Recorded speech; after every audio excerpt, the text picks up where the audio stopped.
The following is an exclusive presentation of ESPN, the worldwide leader in sports.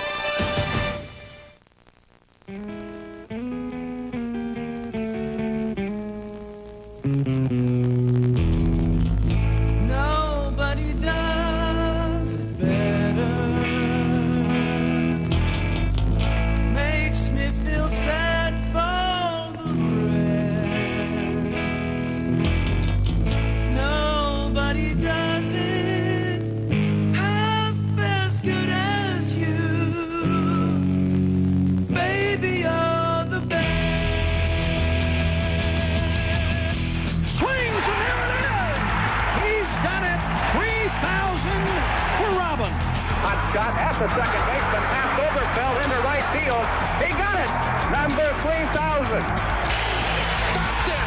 Number 7 is in the books. The remarkable Ryan has done it again. Nobody does it better.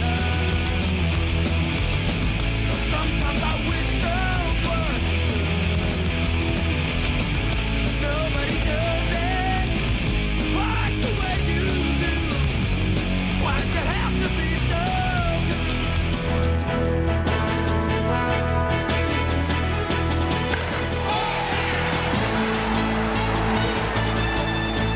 Welcome to Cooperstown, New York, which on this splendid Sunday afternoon in upstate central New York, the town is about 20 times the size of its normal population, and with great reason. Hello once again, everybody. I'm Chris Berman along with Peter Gammon. So glad you could be with us for it. It's one of those days in our business that this is a privilege to be here to watch an historic day. 60th anniversary of the opening of this Baseball Hall of Fame, which opened in 1939. Peter, the first ballot they ever had was 1936. And of course then, first time ballot, there were 5. Ruth, Cobb, Walter Johnson, Honus Wagner, Christy Mathewson. For the first time since then, 1936, we've had as many as 3 first-time ballot Hall of Famers get in. Nolan Ryan, George Brett, Robin Yount. Historic indeed. It's also historic, Chris, for the franchise. This is a terrific thing. Each one of them is a first-time franchise Hall of Famer. To the Kansas City Royals, which have been a tremendous franchise in a great baseball town. George Brett is baseball. In Milwaukee, where Bud Selig bought his heart to get that franchise back, Robin defines that community and defines the heart of the team. And the Texas Rangers, Nolan Ryan, first guy in from that franchise, a tremendous hero in that area. And it really is a very nice story for those franchises, as well as Orlando Cepeda, who went from, of course, the Giants to the Braves, to the Cardinals, to the Red Sox, but a great man in his own right. Well, and in some ways, he was the first homegrown San Francisco Giant. He was a rookie their first year on the West Coast in '58. So to follow our theme, I know he didn't finish with the Giants, but he's going in as a Giant. He, too, is kind of a first as well. It's a group of players that you don't have to be 60, 70, 75 years old to say, boy, not only do I kind of remember him, I remember every step along the way of Nolan Ryan and George Brett and Robin Yount, and even for a Veterans Committee, Orlando Cepeda. I mean, this is an embraceable class in more ways than one. Well, it seems hard to believe, actually, that especially Robin and George have been out of the game for 5 years, but because of their youthfulness. But I think in every case, what they represented in the way they approached the game. I mean, in Nolan Ryan, matter of fact, backstage earlier today, George Bush was calling. He might be the meanest man I've ever known in my life when he's on the mound. Completely different off the mound.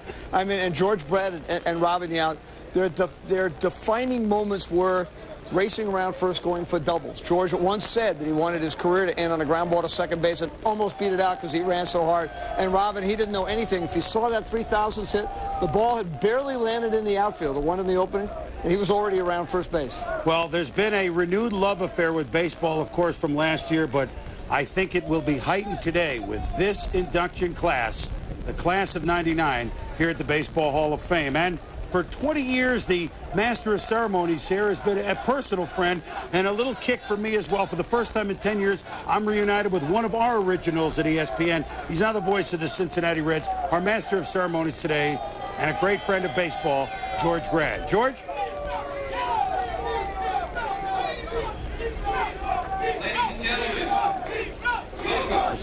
To the 1999 Hall of Fame induction ceremonies. Are we ready to have some fun today? On this 60th anniversary of the Hall of Fame inductions, there have been some great moments, and all of you are part of a very special moment today. Turn around and look at your neighbor. This is the largest crowd ever to attend a Hall of Fame induction ceremony.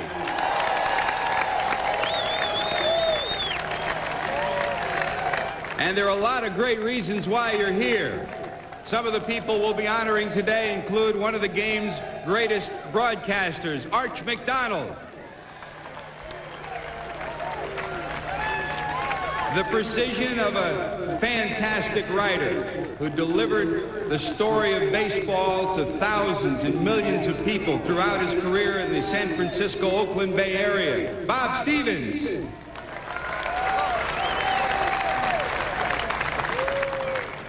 We will celebrate 25 years of umpiring excellence of the great American League arbiter, Nestor Shilak.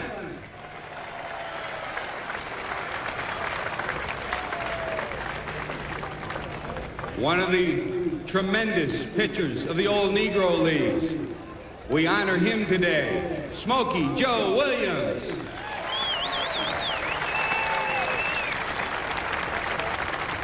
And they've got a lot of statistics and different ways to manage today. This guy did it by the seat of the pants in the late 1800s into the early 1900s. One of the great managers of all time, Frank Seeley.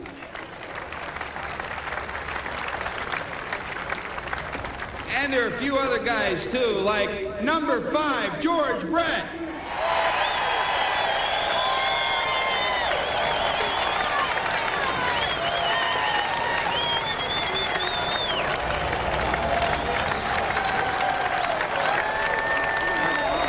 To all of our friends here in the United States, y por sus amigos en Puerto Rico, the baby bull, Orlando Cepeda.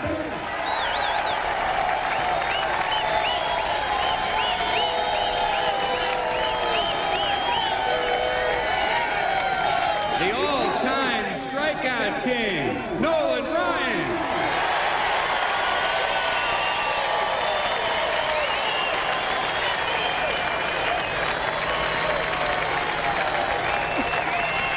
And the man who wore number 19 so proudly, Robin Yount.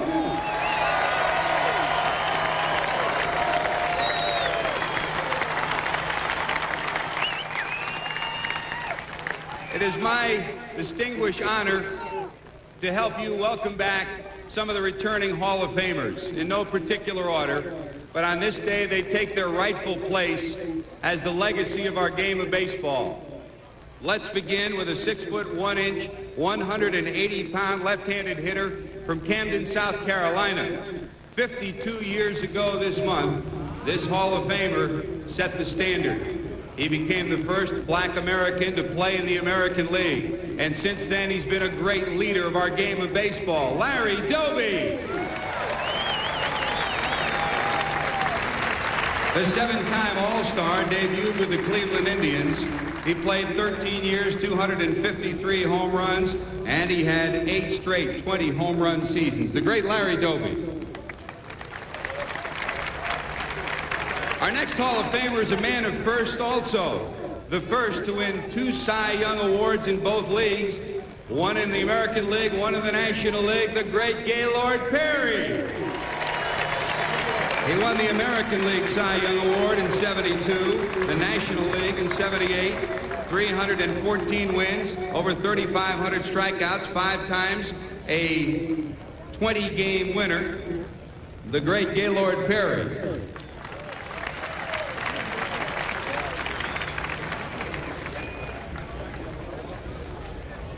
Our next Hall of Famer was the Rookie of the Year in the National League back in 1961 with the Chicago Cubs, and his number still flies from the top of the foul pole at Wrigley Field. He's the sweet swinger from Whistler, Alabama, Billy Williams.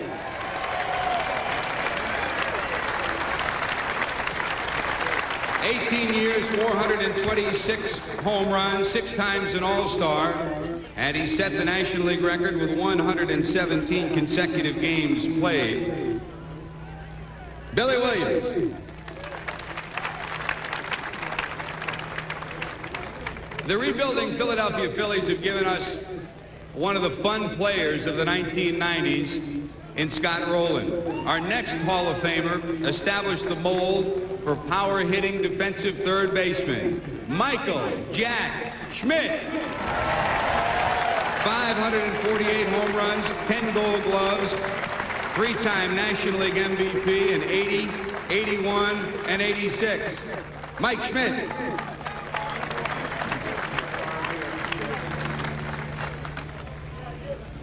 Let's go back 30 years to 1969. Our next Hall of Famer was the American League Most Valuable Player that year. All he did was hit 49 home runs, 140 runs batted in. Around the American League, they called him the Killer. Harmon Killebrew. 22 years, 573 home runs, 8 times 40 home runs in a season. Harmon Killebrew.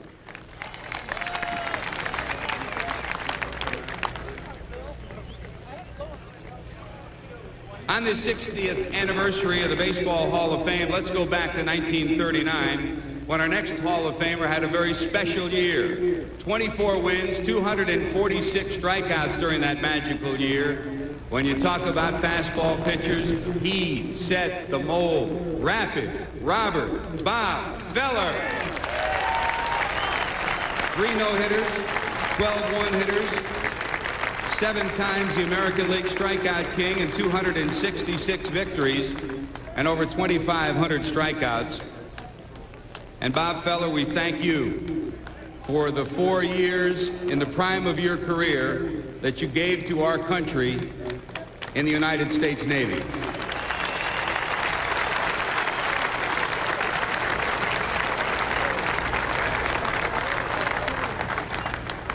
"20 years ago in 1979, our next Hall of Famer shared National League MVP honors with Keith Hernandez and was named the World Series MVP for his Pirates' effort against the Baltimore Orioles during that time. They called this man Pops. This man, Willie Stargell, was a very special athlete. Special in the way he played the game, special in the way he carried himself off the field, special in the way his legacy still lives in Pittsburgh. When you talk about Pittsburgh Pirate baseball, you talk about Pops, Willie Stargell. 475 home runs, twice led the National League in home runs, in 71 and 73, Willie Stargell.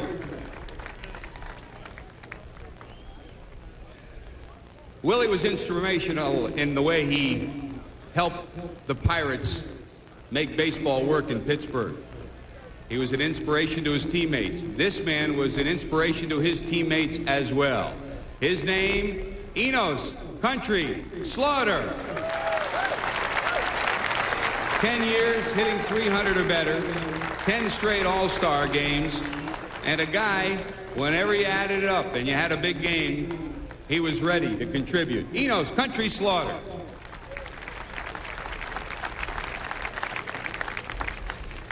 Enos was simply known as Country.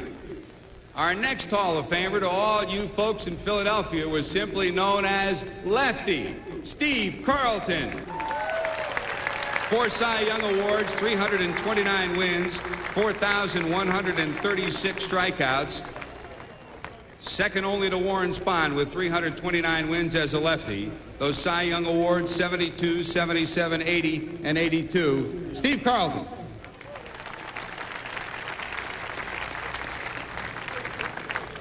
Our next Hall of Famer won 3 Cy Young Awards. The first came 30 years ago with 25 wins, and they came for a miracle team. The Miracle Mets team of 1969. Number 41, Tom Seaver. 20 years, 311 wins, 200 strikeouts, a National League record 10 times, over 3,600 strikeouts, and a Rookie of the Year in '67, Tom Seaver. Tom Seaver had some great days at Shea Stadium, but his win number 300 came crosstown at Yankee Stadium. And our next Hall of Famer had hundreds of tremendous days at Yankee Stadium. One of the great catchers of all time who this week celebrated his return. How else to do it? Wherever Yogi goes, wins follow. A perfect game at Yankee Stadium with Yogi Berra there. The great Yogi Berra. Three-time American League Most Valuable Player, 15-time All-Star, 14 pennants, and 10 World Series championships. Yogi Berra. You could not measure Yogi's value by numbers alone, and no numbers do justice to one of the greatest competitors ever to put on a uniform and toe the rubber. He did it for the St. Louis Cardinals, Bob Gibson. 17 years, over 3,000 strikeouts, 2 Cy Young Awards, 251 wins, and an ERA of under 3, and a no-hitter against the Pittsburgh Pirates in 1971. Bob Gibson. Gibby no-hit the Buccos back in 71. Our next Hall of Famer no-hit Houston in 1963. When you added up the decade of the 1960s, he was the winningest pitcher of the 60s. The big, high leg kick, here to celebrate with Orlando Cepeda, his teammate. The Dominican dandy, Juan Marichal. 16 years, 6 times 20 wins, 243 wins all told, and 10 times an All-Star. Juan Marichal. He still dresses pretty sharp, too, doesn't he? Our next Hall of Famer is the winningest pitcher in the history of the Baltimore Orioles. We don't have to tell you who it is. If you made a film and a video on proper mechanics, this man would be your sample. Jim Palmer. 3 times a Cy Young Award winner, 19 years, 268 victories, 8 times 20 wins, and he helped the Orioles to 6 flags during the course of his tenure in Baltimore. Jim Palmer.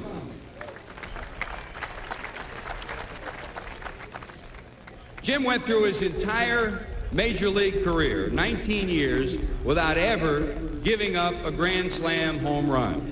Our next Hall of Famer touched a whole bunch of pitchers for home runs on the way to 563 round trippers, and he hit a few slams on the way. His name, Mr. October, Reggie Jackson. The American League Most Valuable Player in 73. He powered Oakland and New York in the postseason. Still one of the greatest home run hitters of all time. Reggie Jackson. We love you, Reggie! 500 home runs is a benchmark for home runs hitters. Just as 300 wins and 3,000 strikeouts really set the tenor for pitchers. This man qualified on both counts. Over 300 wins, over 3,000 strikeouts, and he rode that to the Baseball Hall of Fame. The great right-hander, Don Sutton. 23 years, 324 victories, over 3,500 strikeouts, 5 one-hitters in his career. Don Sutton. By the way, one moment to reflect on. Those of you that were here last year when Don came, he and his wife, Mary, brought their baby, Jackie. You remember that so well. She battled through the first year of her life to survive, just like Don battled on the baseball field. Well, Jackie is back, and boy, is she lively. Congratulations to the Sutton family and Jackie.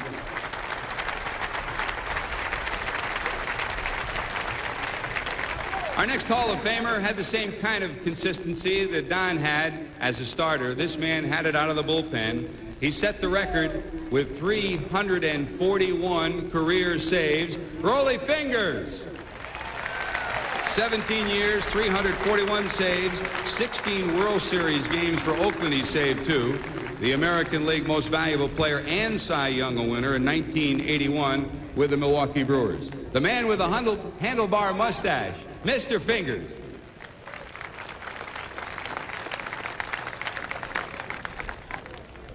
He shined in the regular season and in the postseason in the job that he did. Our next Hall of Famer did the same thing for the Baltimore Orioles on the field and off the field.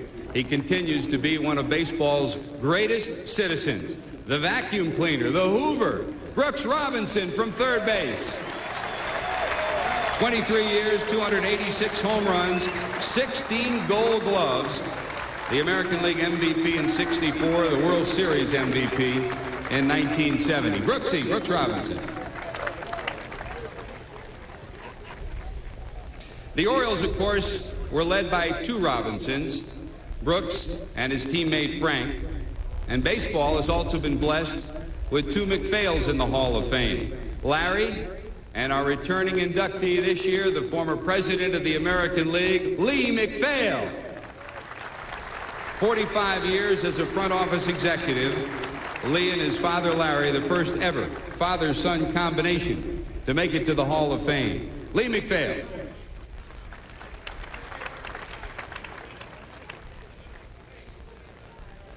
Our next Hall of Famer is the first Canadian to make it to the Hall of Fame and one of the greatest right-handed pitchers of all time.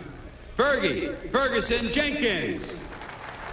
19 years, 7 times a 20-game winner, 384 victories, 3,100 strikeouts. And remember, 12 of those 19 years were spent pitching at Wrigley and Fenway, two tough places to pitch. Ferguson Jenkins.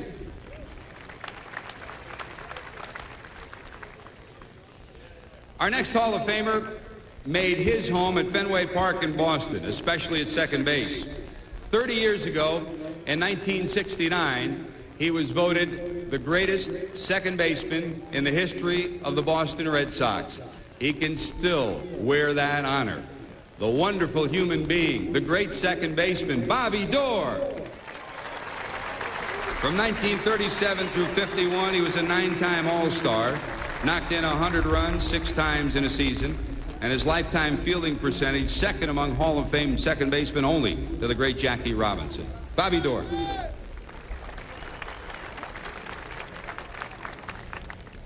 Bobby spent 33 years in the Boston Red Sox organization. Our next Hall of Famer won a batting title at the age of 20 with the Detroit Tigers, and he's still working with the Detroit Tigers as an outstanding broadcaster. Al Kaline. He hit .297 in his career, 399 home runs, 3,000 hits in 22 years at Detroit. The man who patrolled the outfield with grace, style, and dignity, an 18-time All-Star, Al Kaline. Al won 11 Gold Gloves in his career. Our next Hall of Famer was very often called by a number of names. One of them was the fifth infielder because he fielded his position so well. Yankee fans know him as something different, though. The chairman of the board, Whitey Ford. 1961 Cy Young Award winner. In the World Series, he won 10 games, set a record with 33 scoreless innings pitched, and still the highest winning percentage of any pitcher of the 19th and 20th century. Whitey Ford.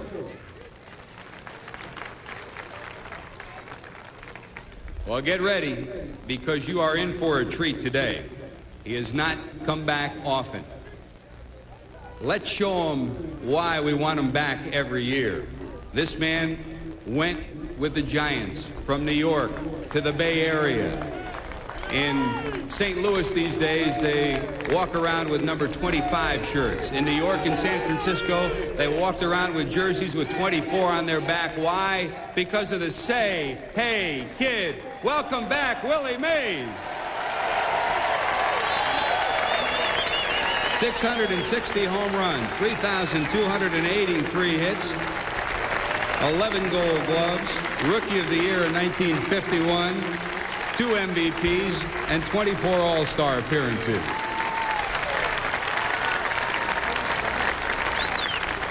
The Say Hey Kid.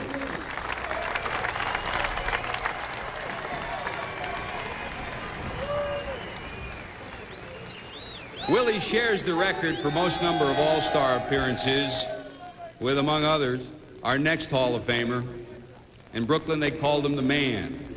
In Poland, they call him the Man. In St. Louis, they call him the Man. It is Stan the Man Musial.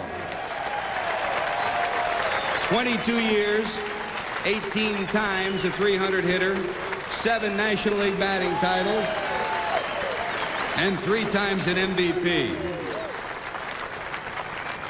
Stan, let me ask you, did you bring your harmonica? He's going to play something for you a little bit later on. Stan the Man Musial.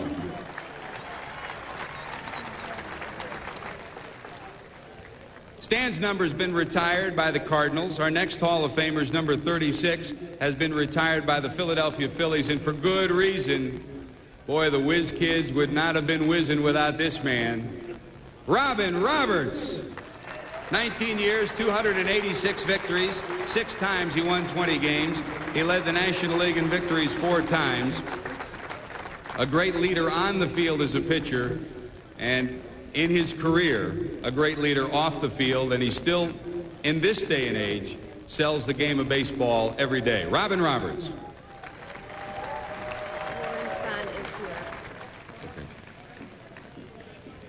Our next Hall of Famer celebrates the 50th anniversary of his 1949 batting title this year. He was the first third baseman ever to win a batting title. He could do it with the glove. He did it with the bat. The great George Kell. He hit .343 in 1949 to edge the splendid Splinter. He hit 309 times and 7 times led the American League in fielding as well. George Kell.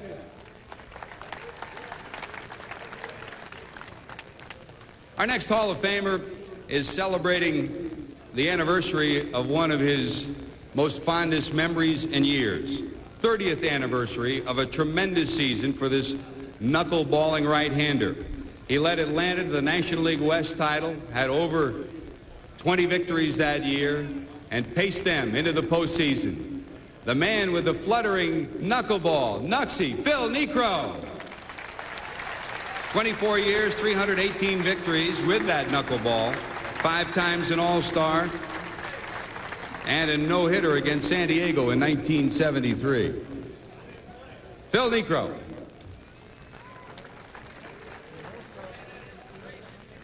Our next Hall of Famer is a true American fairy tale. The son of Italian-American immigrants, he went from Norristown to Cooperstown, the great manager of the Los Angeles Dodgers, Tommy Lasorda. 20 years a Dodger manager, from 1977 through 96. 1,599 victories, 8 National League West titles, 4 National League championships, and 2 World Series titles as well. Tommy Lasorda.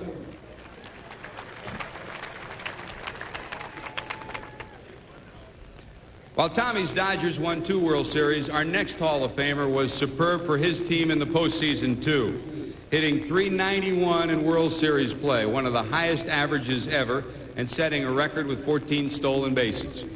When you add it up, put the stolen bases in the record book, this man set the record for the most number of stolen bases with 938. It is Lou Brock. 3,000 hits of 149 home runs, and he became the first player to have an award named after him, that Stolen Base Award each year, still in the National League, named after Lou Brock. Lou is one of the greatest base stealers in the history of the game of baseball. This next Hall of Famer is one of the greatest home run hitters in the history of the game of baseball. The first 7 years of his career, he either led or tied for the league in home runs in the National League. Ralph Kiner. 50 years ago in 1949, he hit 54 home runs. And in his 10-year career, he hit 369 home runs. Still a great broadcaster, celebrating baseball with the New York Mets. Ralph Kiner.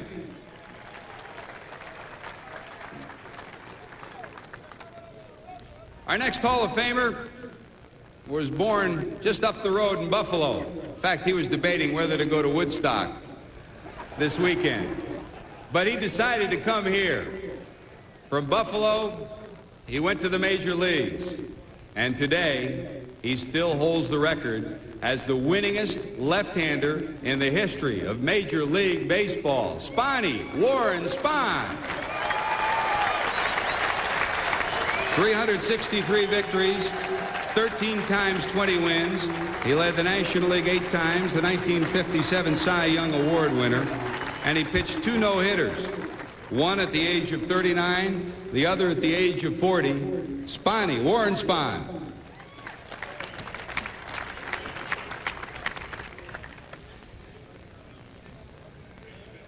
We're not finished yet. Speaking of home runs, this year we celebrate the 25th anniversary of the Hammer, Henry Aaron's, passing Babe Ruth for the all-time home run record. Ladies and gentlemen, very simply, the greatest home run hitter of all time, the Hammer, Henry Aaron.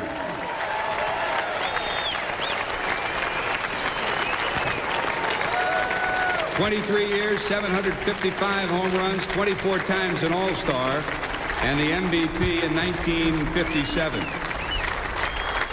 Henry Aaron.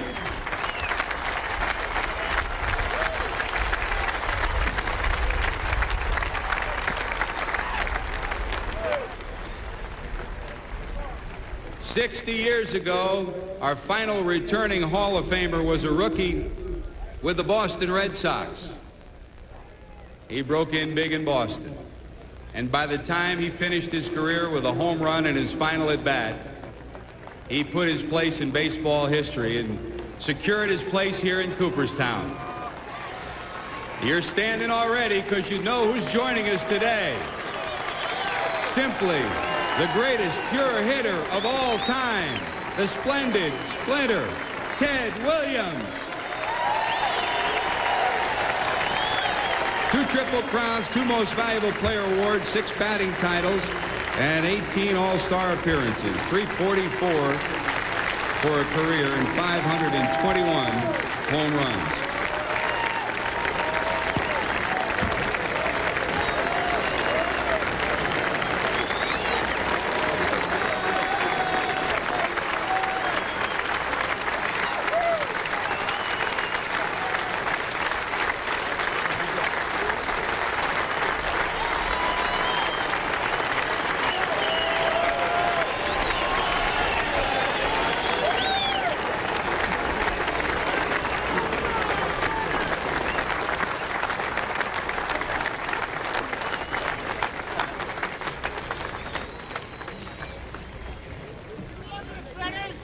He just wanted to know when batting practice starts. Ladies and gentlemen, our 1999 returning Hall of Famers.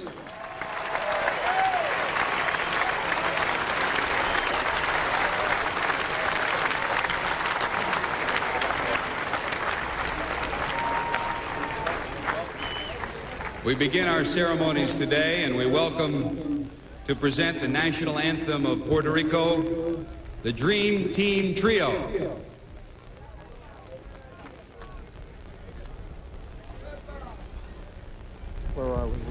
Well, I'll tell you what, we had to hide the tears a little bit because just seeing all those Hall of Famers, an extension of what we saw at Fenway Park. To see Hank Aaron, Willie Mays, and Ted Williams on the podium, along with all the others like Musial and company, it's overwhelming. And we're going to hear from Hank and Willie and Ted when we return. The Baseball Hall of Fame induction ceremony, Class of '99, is brought to you by HotJobs.com. Real jobs from real companies, not headhunters. By MasterCard, proud sponsor of the Major League Baseball All-Century Team. And by Nike. Welcome back to Cooperstown, where so many of the Hall of Famers have returned for the 60th anniversary of the opening of the Baseball Hall of Fame. Babe Ruth wasn't available, but number 1 and number 3 on the home run list, Hank Aaron, Willie Mays, total it up, 1,415 home runs between the two of them. And between the two of them, Tim Kirkjian. Timmy? Thanks, Boomer. Both of you guys played with Orlando Cepeda. How thrilled are you that he's finally getting in? Well, I'm very thrilled. Of course, Willie played with him in his early years, you know, and he know what he meant before he had the injuries as far as the knee. I played with him, and he came over to the Atlanta, and we won a championship. But I am just thrilled that he's in the Hall of Fame. He's supposed to be here, and I am just happy for him. And you, Willie, on Orlando? Well, first of all, I played with him starting in 1958, and I felt that he should have been in the Hall of Fame a long time ago. But once you make a mistake, sometimes it takes a long time to get in. But as a ball player, as a hitter, he's just tremendous. I played with him about 5 or 6 years. He followed me in the batting order, so I go way back with him. And I'm just really pleased that he's already in. And both of you guys saw Nolan Ryan as a really young pitcher. What was he like throwing really hard as a really young guy? Well, he was scared to hit against at the first part of his career because everybody knew he didn't have that great control, and every now and then he'd throw one up there about 95 around your head, But you saw right away that if he came up with any kind of pitch like a breaking ball, that he was going to be somebody to be reckoned with. Willie, you saw him as a young guy. How wild and how hard did he throw? Well, I was fortunate not to face him. That was one thing. I saw him with the Mets. He didn't have a breaking ball. He had strictly a fastball. But in the later years, when I saw him, he came up with a breaking ball, and that, to me, that made him a complete pitcher because now he's double hard to hit. So when you face a guy like Nolan, it's just that, hey, I'm trying to get out of here, with my life. Hank, you saw Robin Yount as an 18-year-old. Did you see greatness in him at that time? Yes, I did, very much so. I said this often because Robin came up at 18, and I happened to be in Sun City, Arizona when he was taking spring training, and I saw that this kid could do everything. Not only play baseball, but he was an avid motor scooter. He rode the motorbike. He did everything just so fluidly, And I knew it was just a matter of time before he'd get his place in Cooperstown. Thanks, fellas. 1,400 Major League homers. 2 guys right here. Now back to you, Boomer. All right, Timmy, Willie, Hank, thank you very much. But today is the day for Robin Yount and Orlando Cepeda, the baby bull, and Ryan's Express, Nolan Ryan, and George. To go back to the Hall of Fame is like going to a class reunion. It's a very, very special fraternity. And that's why I go back. And I'm going to be back, as far as I'm concerned, every year. It's like a fraternity. And then you get new members coming in to be initiated. And they are the star of the moment, and yet they get treated as though they were rookies. It really is good, wholesome talking, people talking about baseball. And that's what it's all about. You tell lies about balls that were hit off you and balls you hit and all that.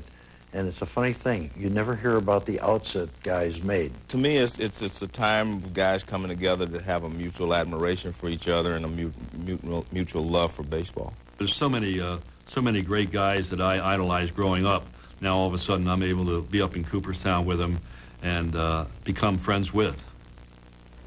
A fraternity that grows today, that's for sure, and grows by leaps and bounds, figuratively and literally. Up on the stage is Ed Stack right now, the chairman of the board here at the Baseball Hall of Fame of Cooperstown, introducing some of the dignitaries. We just had George Bush, the governor of Texas, introduced a couple moments ago. Who have passed away since we last met last July. Mrs. Richie Ashburn. Mrs. Roy Campanella.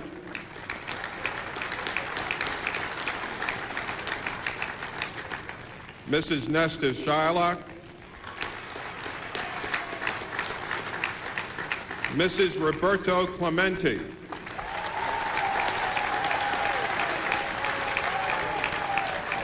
Mrs. Joe Cronin. Mrs. Leon Day. Mrs. Charlie Garinger. Mrs. Billy Herman.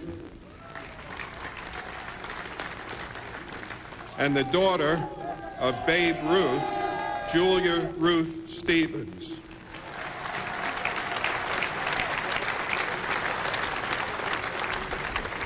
There are many former Major League Baseball players in attendance this afternoon. As there are too numerous to mention, I would like to ask each and every one of you to stand up to be recognized by the assembled group of people. Please stand.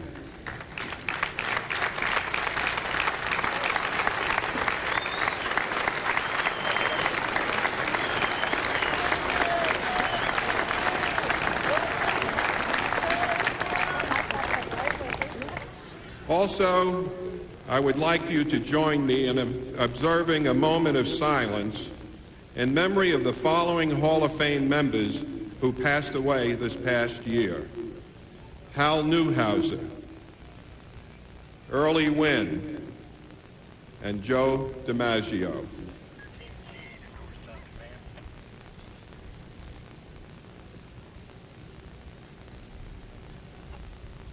And now, an avid baseball fan and a great friend of the Hall of Fame, the Honorable George E. Pataki, Governor of the State of New York.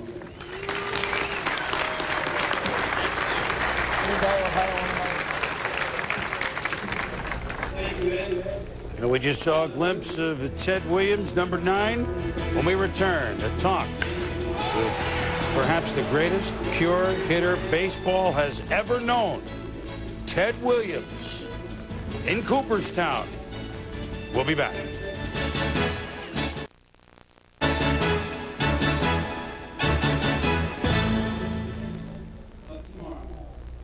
Welcome back to Cooperstown. Well, 3 first ballot guys going into the Hall of Fame here. Nolan Ryan, George Brett, Robin Yount.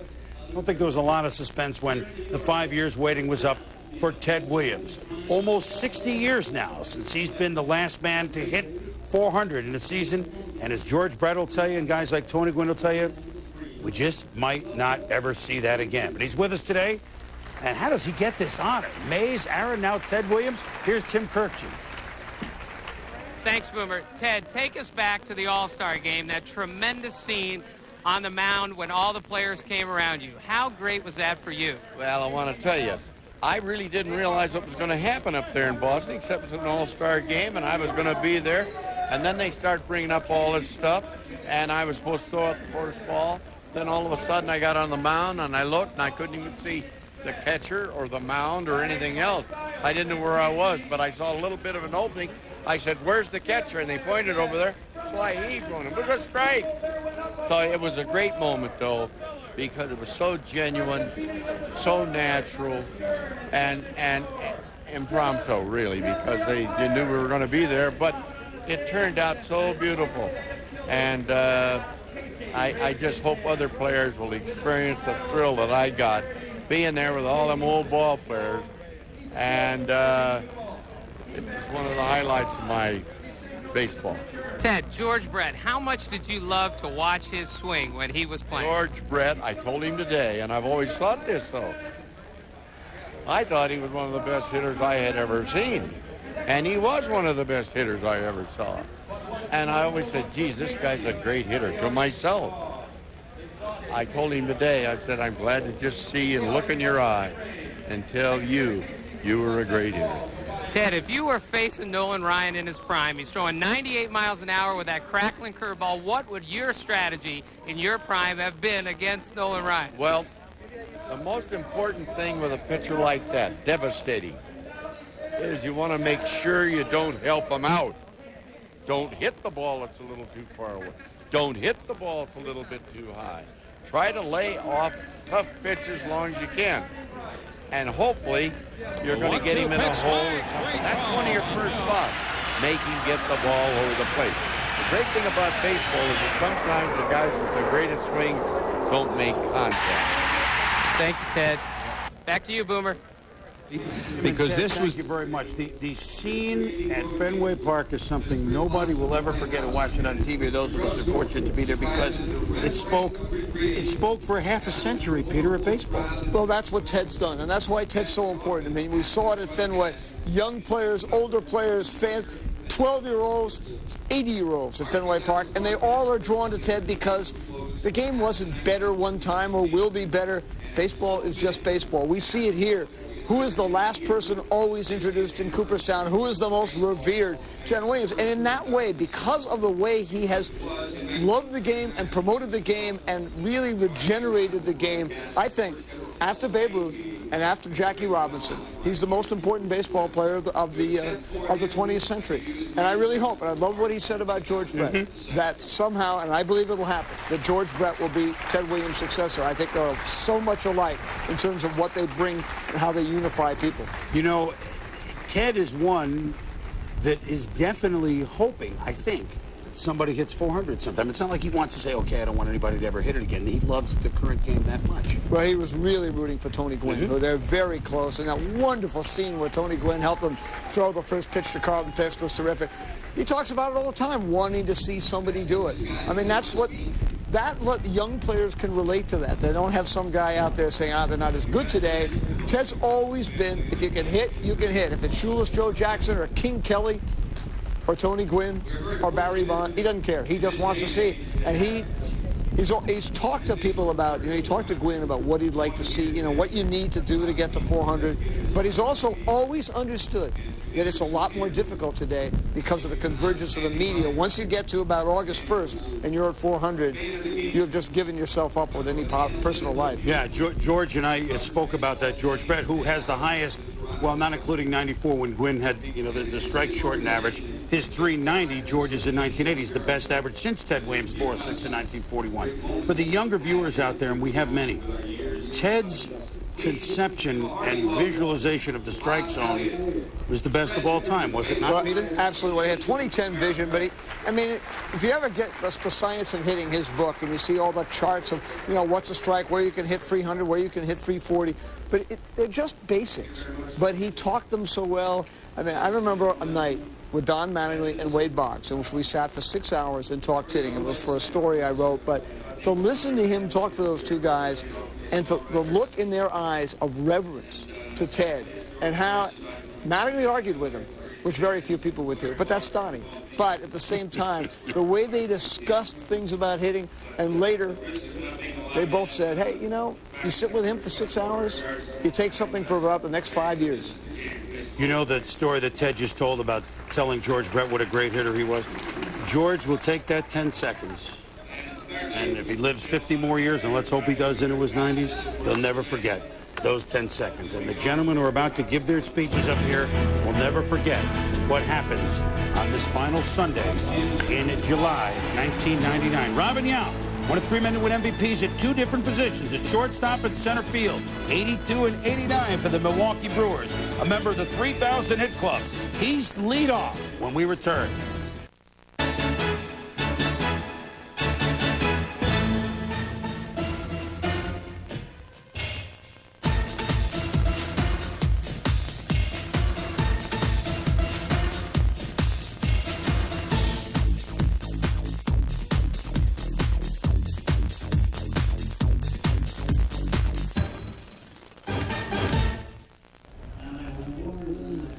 In becoming a member of the 3,000 Hit Club and those 2 MVPs, etc., and a first ballot Hall of Famer, Robin Yount, remember, came up to the Milwaukee Brewers as a teenager. So his numbers, his first 4 or 5 years, think about it. These are where most players these days are developing in college, or maybe a couple more years in the minors. Might have been even higher, his career batting average, etc., but he was on-the-job training as a teenager, and you know what? He certainly didn't embarrass himself. He never does, as Peter found out when he sat with him.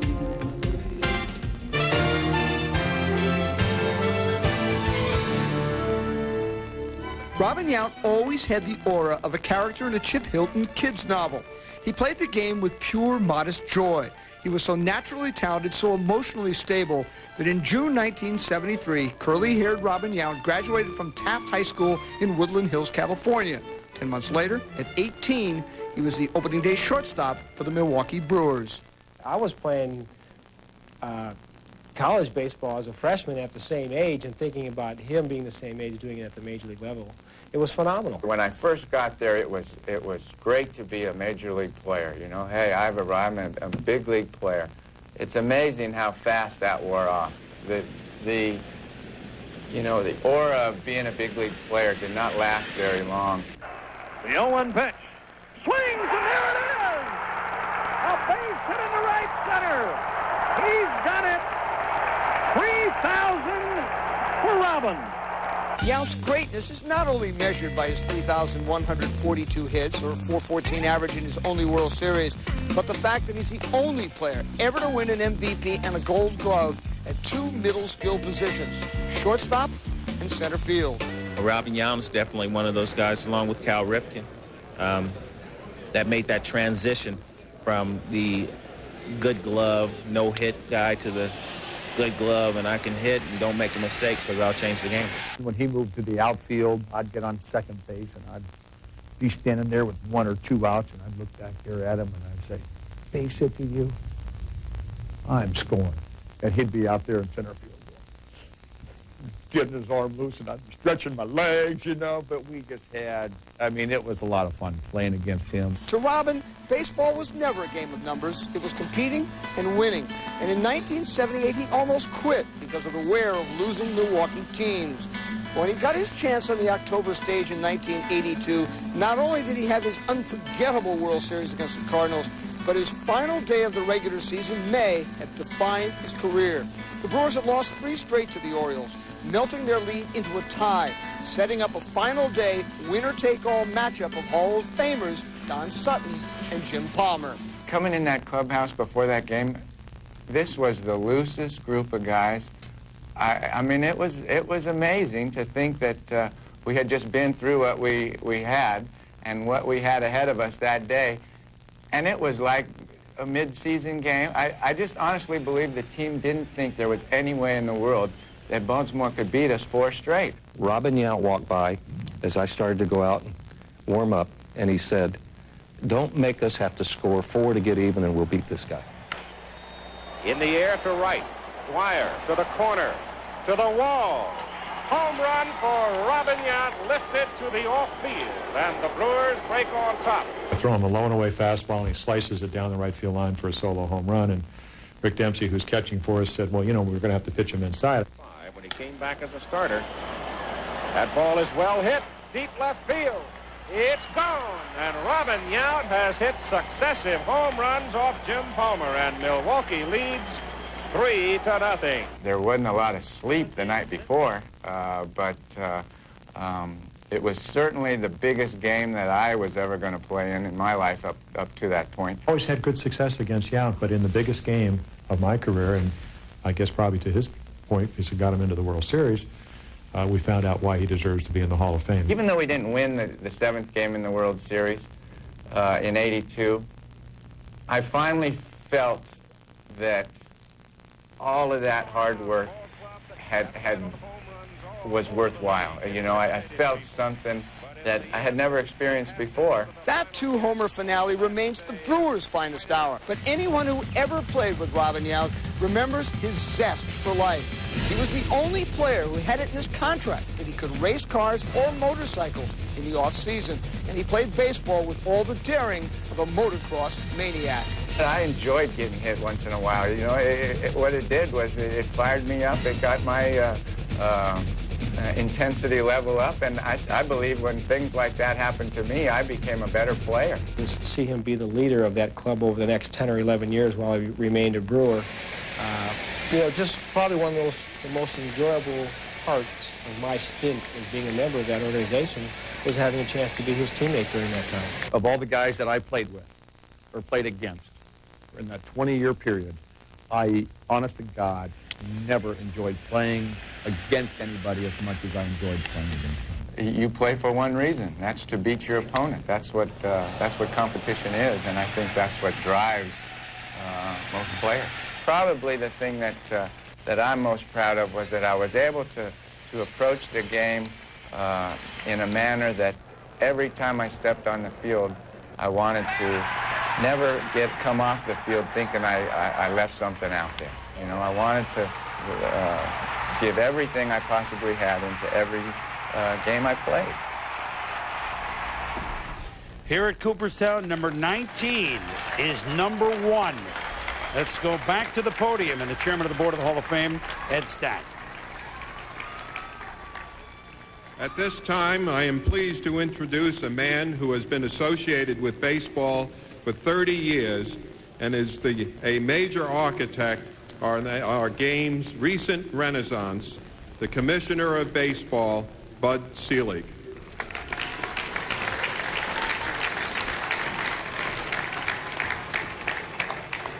Thank you, Ed. On this very warm but magnificent day, we welcome all of you to Cooperstown. As you know, at the All-Star Game, we honored the top 100 players of this century. And it was one of the great moments in baseball history. We honor this history and tradition at Cooperstown. And I want to take this opportunity to thank Jane Clark and Ed Stack and all of the Hall of Fame people for all that they have done. There is no finer way to celebrate that tradition than in this setting. And today is a day of great celebration. In the midst of this wonderful renaissance of baseball, in another year where we are going to set a lot of records, this really is our finest hour. And so, on behalf of everybody connected with baseball, we thank all of you for coming to join with us in this remarkable celebration. Robin?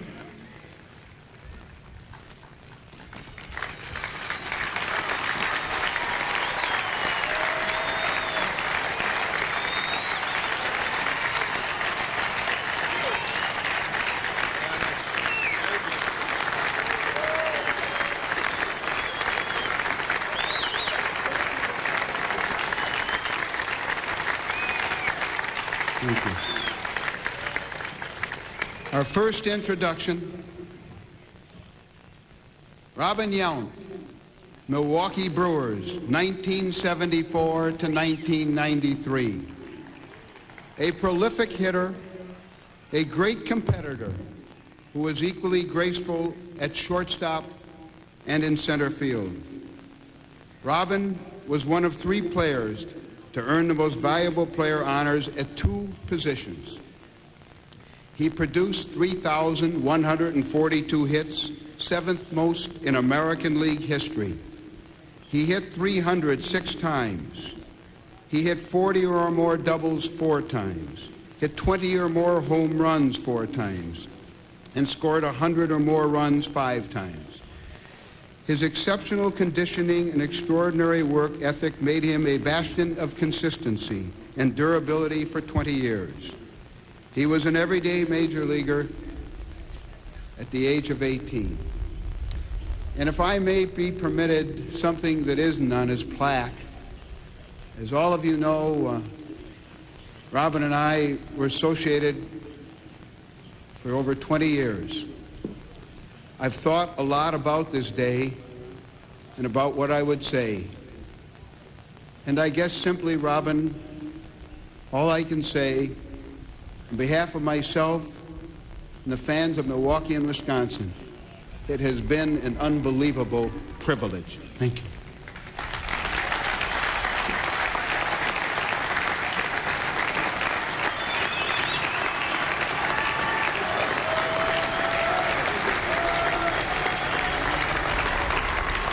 Thank you.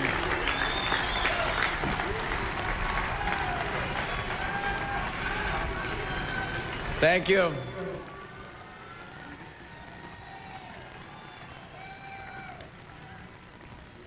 You know, when I was a young boy, I used to play baseball in my backyard or in the street with my brothers or the neighborhood kids. We used broken bats and plastic golf balls and played for hours and hours. My favorite team was the San Francisco Giants, and many of those players that were on that team are here today. I'd try to pitch like Juan Marichal or Gaylord Perry, and try to hit like Willie Mays, Orlando Cepeda, or Willie McCovey. After those games, when I'd go home at night, oftentimes I'd dream of being a major league player. I was lucky. That dream came true. I would dream of hitting a home run in the World Series or playing in an all-star game. I was lucky. Those dreams came true. I had dreams of catching the ball for the final out in the World Series and being mobbed by my teammates. Well, I guess all my dreams didn't come true. But what I'd really like to tell you is I never dreamed of being in the Hall of Fame. Standing here with all these great players was beyond any of my dreams. I can't begin to tell you what an honor it is to be up here with these guys. First of all, I'd like to congratulate the other inductees, Bob Stevens on his award, and the late Arch McDonald, Joe Williams, Frank Seeley, and Nestor Shylock on their accomplishments. You know, when I was 18 years old, I spent the day in a rowboat fishing with Nolan Ryan. There wasn't a lot of conversation that day. On the field, he let his pitching do the talking. I never faced a pitcher with better stuff than Nolan Ryan.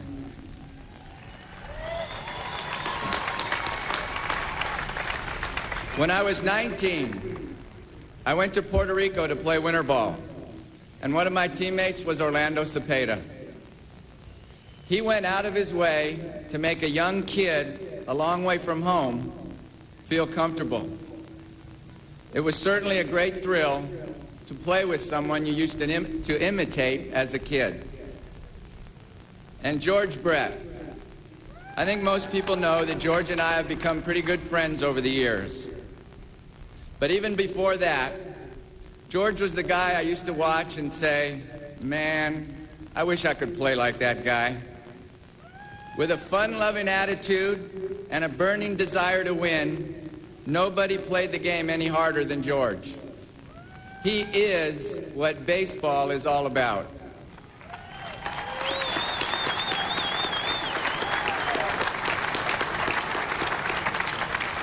I couldn't have handpicked a better class to go to Cooperstown with. Congratulations to all of you.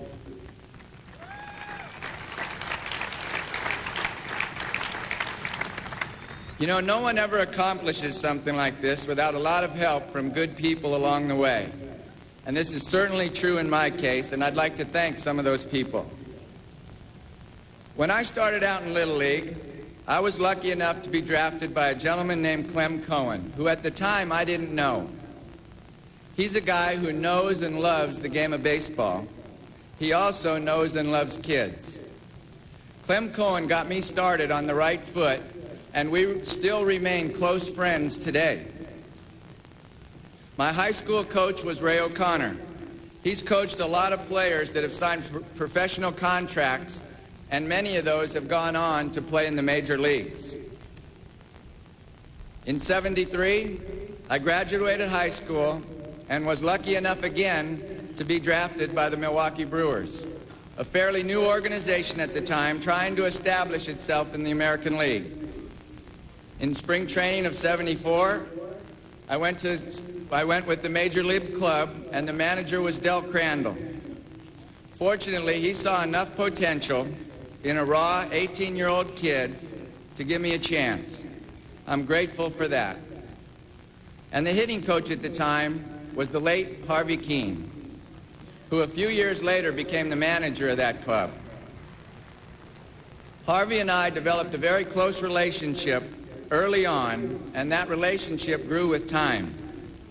He taught me more about the game of baseball, both on and off the field, than anyone.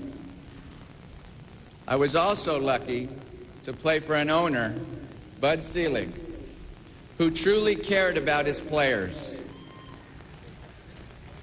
He'd call me into his office once in a while when he knew things weren't going so well. And it's funny, every time I left there, I always felt like something good was about to happen. You know, over 20 years, I played for a number of managers and dozens of coaches. I don't know any of them that I didn't learn something from to help make me a better player. But some of my favorites were George Bamberger, Frank Howard, Tom Troublehorn, Sam Simplizio, Rene Latchman, and Phil Garner.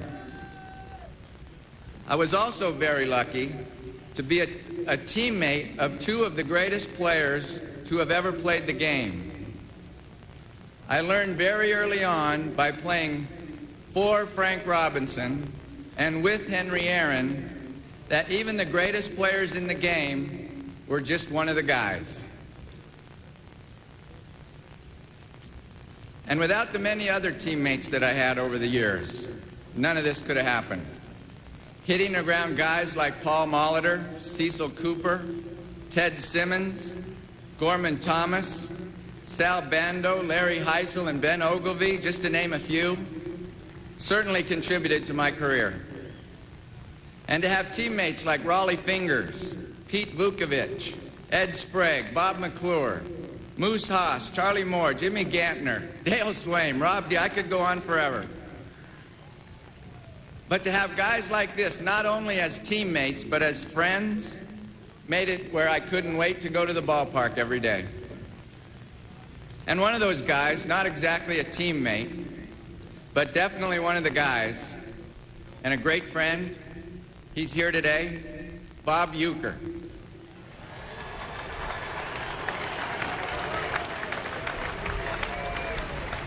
And believe it or not, Bob Uecker played a significant role in me being here today. My family, starting with my mom and dad. They were at every game when I was a kid. My mom would usually make me a pregame meal. She was always sewing up my torn uniform. She'd even play catch with me if I asked her to. My dad was always there too. If I needed some batting practice, he was there to throw it to me. If I needed some ground balls, he was there to hit them to me. I can remember hanging a tarp from the swing set in the backyard, using it for a backstop. My dad would throw to me and I'd hit the ball, and hopefully it'd hit one of the walnut trees in the yard and stay in our yard. You know, we lost a lot of balls that way.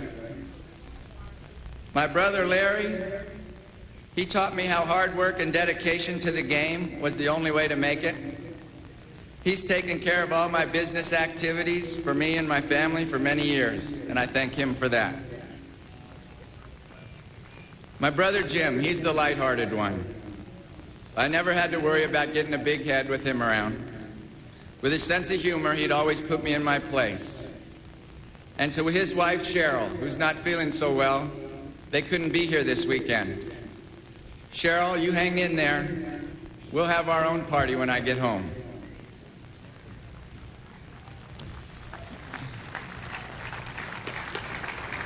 You know, raising a family in the lifestyle of a professional athlete can be very difficult. I know during the baseball season I usually had blinders on to anything but the game. I took for granted that family matters would take care of themselves, and oftentimes I was there physically, but mentally my mind was always on the game. I realize now what a great job my wife Michelle did, not only in raising our children, Melissa, Amy, Dustin, and Jenna, but in taking care of me, and I love you all very much.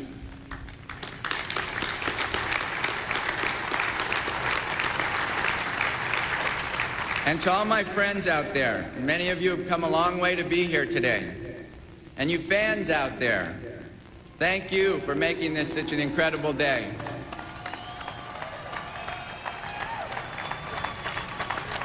Okay. Now's the time where I'm supposed to wake up from all of this. I mean, it's okay. It's been a great dream. But if in fact this is reality, then with all due respect, Mr. Gehrig, today I consider myself the luckiest man on the face of the earth.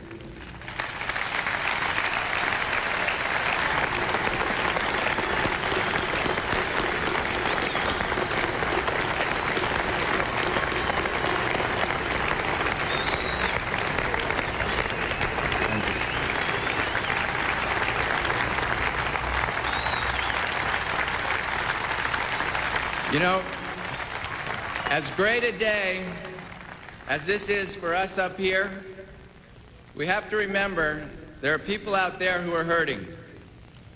We're often reminded how quickly things can be taken from us.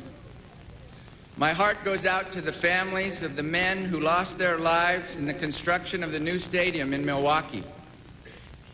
The game of life can sometimes be too short, so play it with everything you've got. Thank you very much.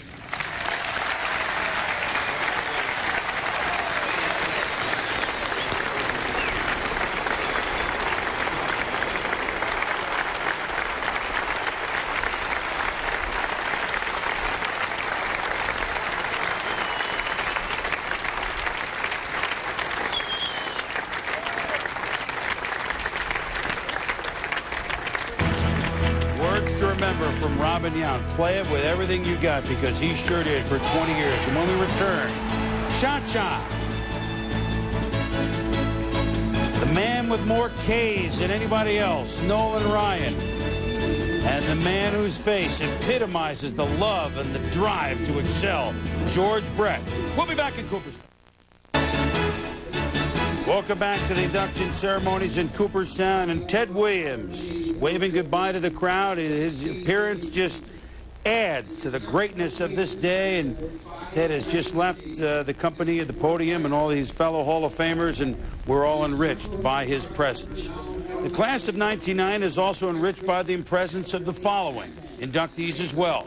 Smokey Joe Williams, for 20 years, a pitcher in the Negro Leagues, 6'4", very tall, certainly back in his day. Man with an exploding fastball with pinpoint control. Some say, who watch the Negro Leagues regularly, that he was on a level with Satchel Paige, and that pretty much says it all about the way that he could pitch for several teams, the last of which was the Homestead Grays. Also enshrined today, Frank Seeley, old manager in the old National League from 1890 to 1905, if you will. Managed the Boston Beaneaters to 5 division titles, and he helped transform the Chicago Cubs into champions just after the turn of the century. He was the architect of Tinkers to Evers to Chance. And inducted posthumously, a man who grew up in nearby Pennsylvania, Nestor Shylock, 25 years an umpire in the American League from 1954 to 1978. He umped in 5 World Series, 6 All-Star games, and then once the championship series came in, had the duties in 3 of the ALCS. Oh, by the way, Nestor Shylock was awarded a Purple Heart for his role in the Battle of the Bulge in World War II, in which he almost lost his eyesight. And now, ironically, he's enshrined today as an umpire when you need the best of eyesight. And I think in this 1999, when the relationship between baseball and umpires, shall we say, has been better over the years, I think Nestor Shylock would have been very disappointed to see what's going on. Well, he would have been, because I'll tell you, he was a man whose integrity carried a lot more importance than trying to intimidate, trying to put on shows. Remember one time in a game that was decided on a very close call at first base, led to a big argument. After the game, he said, you know, I was hustling to get in position, but you know something? As I was hustling, George Scott went around and took the ball. I'll be honest, I guessed, because I couldn't get there in time.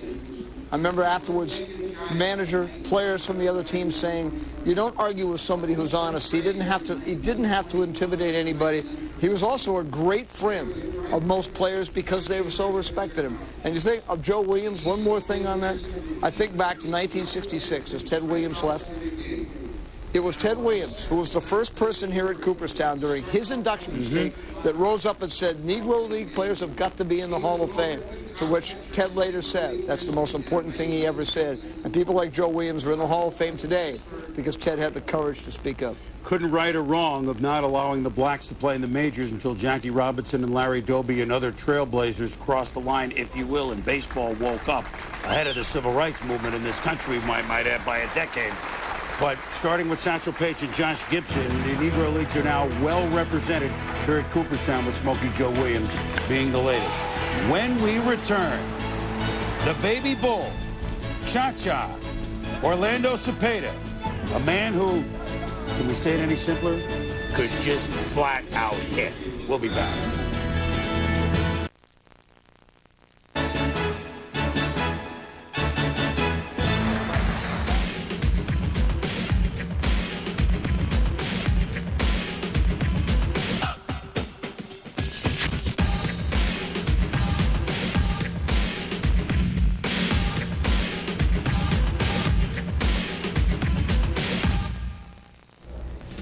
Yes, Orlando Cepeda, that was not the crazy shot. He did play some left field. He and Willie McCovey were with the Giants, and they had to rotate first base and left field. But if you look at Cepeda's years with San Francisco in the early days, 58 to 64, he was hurt in 65. As far as RBIs go in the majors, Orlando was fourth behind only Aaron Mays and the Rocky Colavito. He came in swinging. He left swinging. Carl Ravitch has more.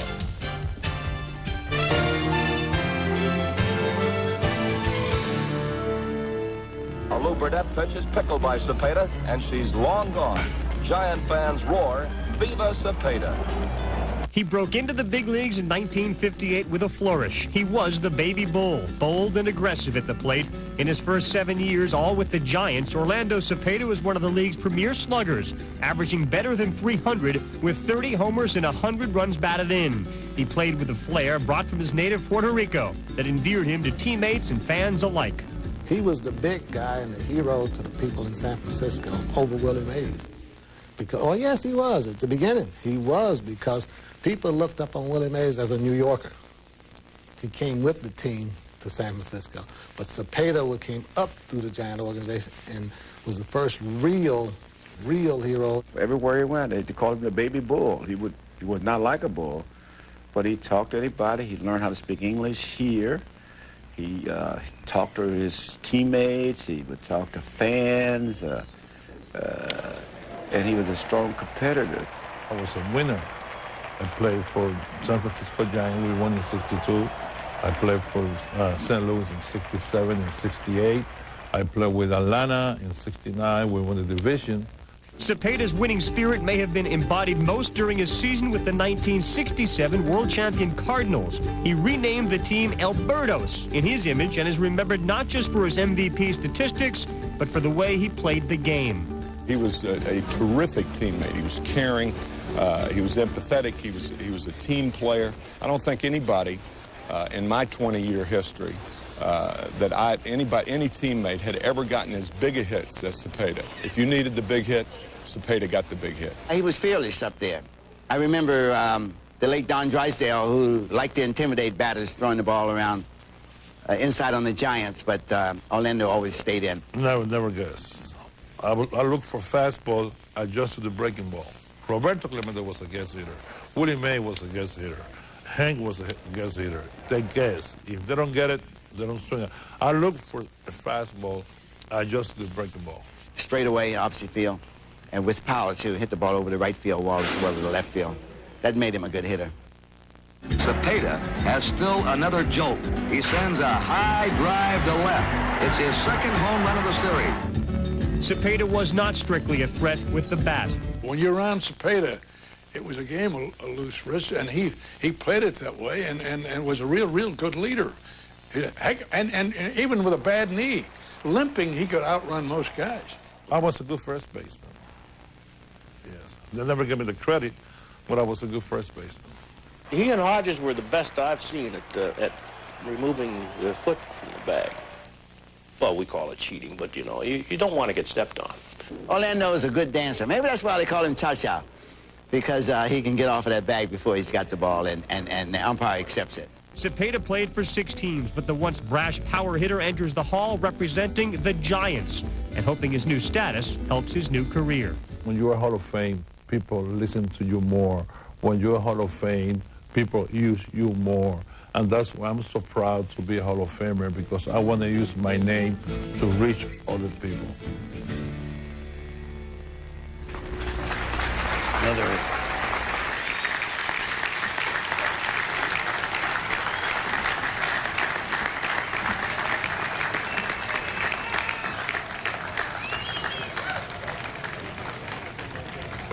Orlando Cepeda, San Francisco Giants, St. Louis Cardinals, Atlanta Braves, Oakland Athletics, Boston Red Sox, and Kansas City Royals.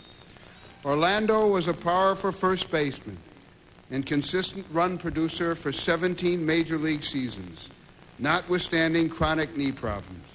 His ability to drive the ball with authority was respected and feared by the opposition. A unanimous selection for both the 1958 National League Rookie of the Year Award and the 1967 Most Valuable Player, Orlando was an 11-time All-Star. He led the National League in home runs, 46, and runs batted in, 142, in 1961. He batted 309 times and slugged 379 home runs. His stalwart leadership propelled his clubs to 3 World Series. Congratulations, Orlando.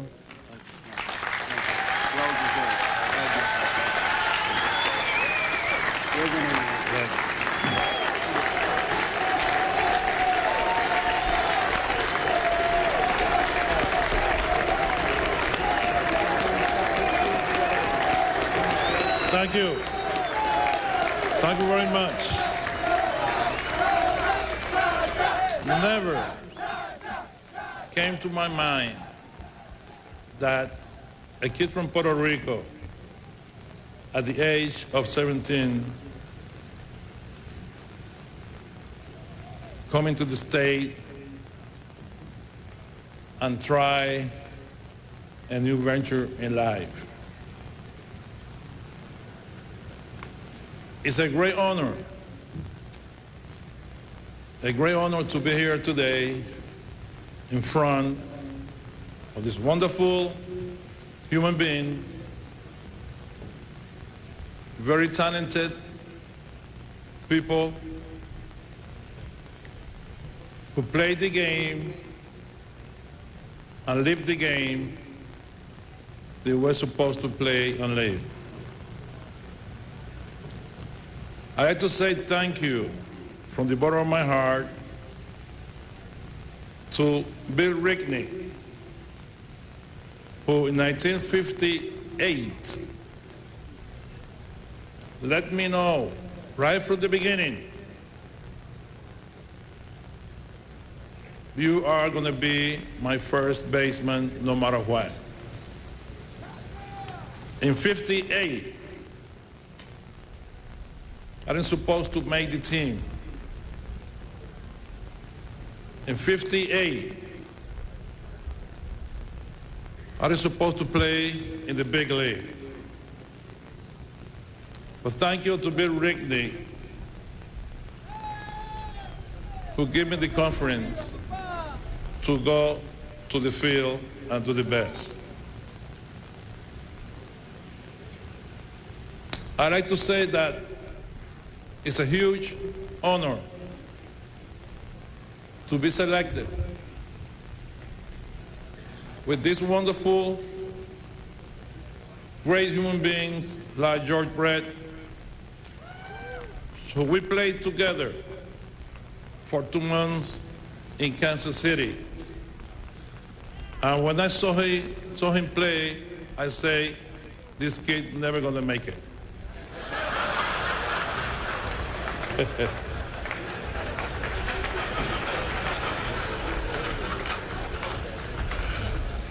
Sometimes you make mistakes. I played with Robin in Puerto Rico. He was 18 years old. He came to Puerto Rico, he was hurt. So when I saw him play ball, I say, this kid is gonna make it. I faced Nolan many times, from 68 to 73. Like I said yesterday, hitting Nolan Ryan is like eating soup with a fork.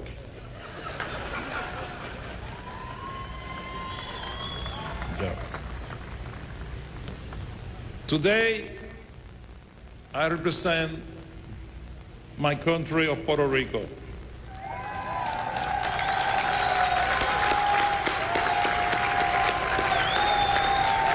Today, I'd like to say thank you, Pedro Rosselló, our governor, who is here today.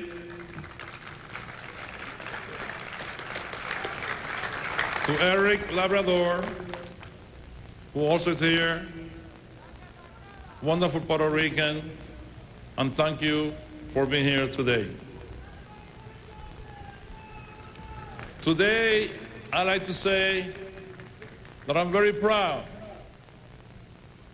to belong to this wonderful organization, the Soka Gakkai International, an organization led by Daisaku Ikeda, who helped me so much to be the person that I am today.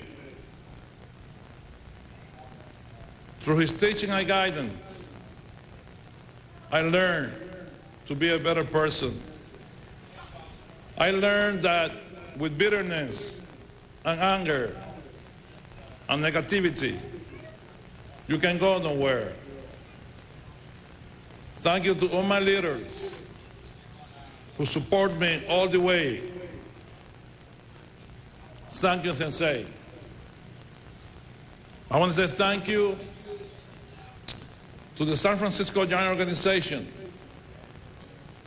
Peter McGowan, Larry Bear, Pat Gallagher, Bob Rose, Bob Lurie, because they are the one who brought me back to baseball in 1986 and helped me to come back to the game of baseball that I love so much. I want to say thank you to all the people in San Francisco that in 1958 through 1999 support me, stood by me, and give me the strength to go forward no matter how. Today, my wife Miriam is here who really support me.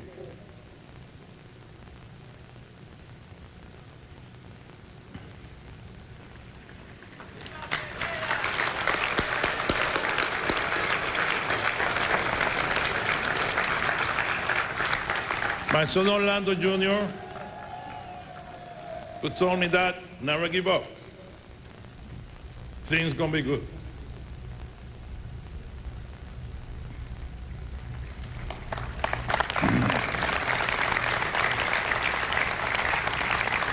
I'm proud to be a Puerto Rican. Even though I don't live in Puerto Rico, I'm proud to be a Puerto Rican. That's why this day is a wonderful day for Puerto Rico, for my family, and for all the Latin country, because Puerto Rico, Dominican, Venezuela, Mexico, and Cuba, we are Hispanic. Also, it's a great, huge honor to be the second Puerto Rican inducted to the Hall of Fame. The first Puerto Rican and only alive. Joining my dear friend and brother, Juan Marichal, from Dominican.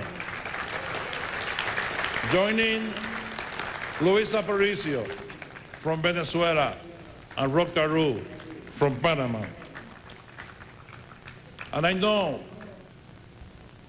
in the near future, Tony Perez, Tony Oliva, and Luis Tian, they are going to be here because they belong in Cooperstown.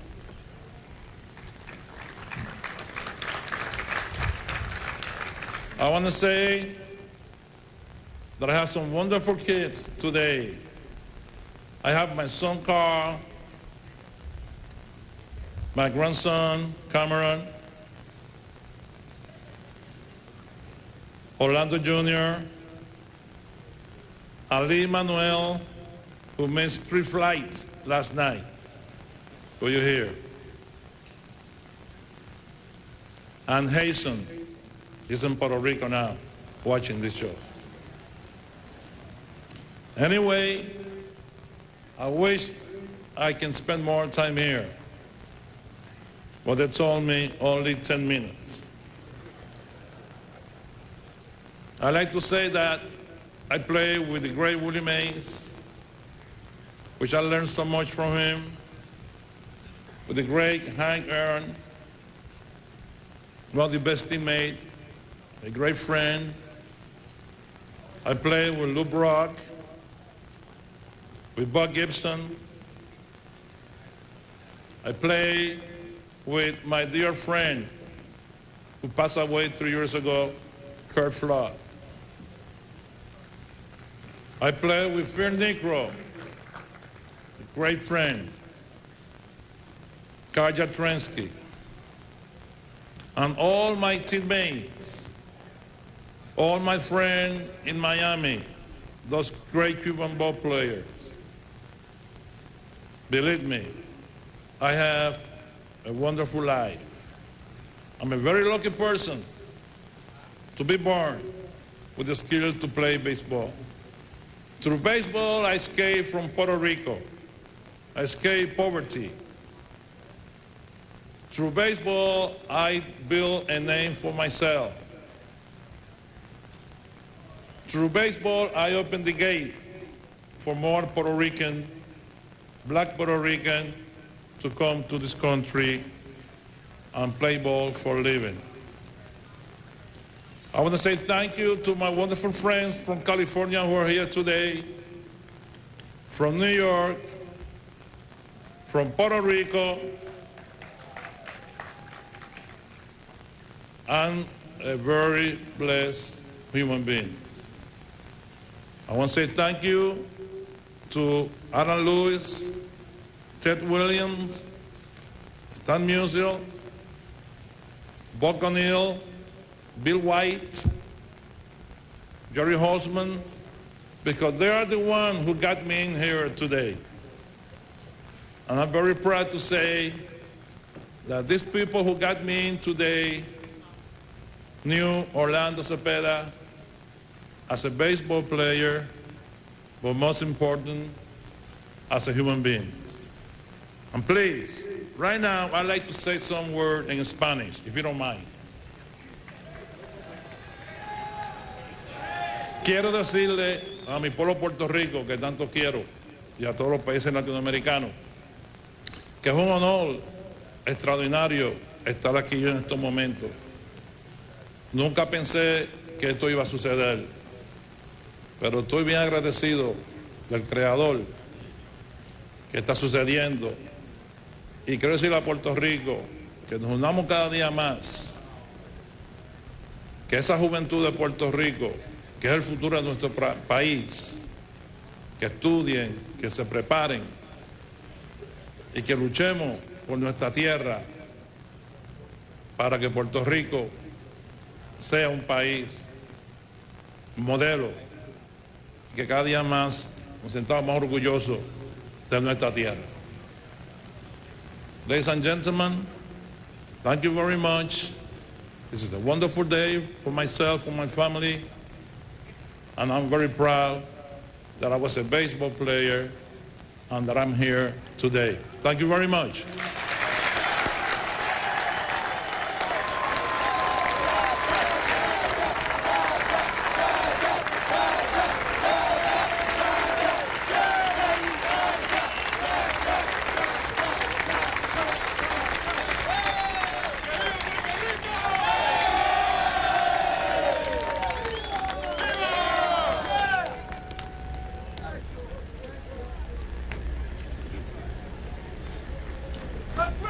Well, in any language, that's for sure. Orlando referring to the long path that he made here to the Hall of Fame.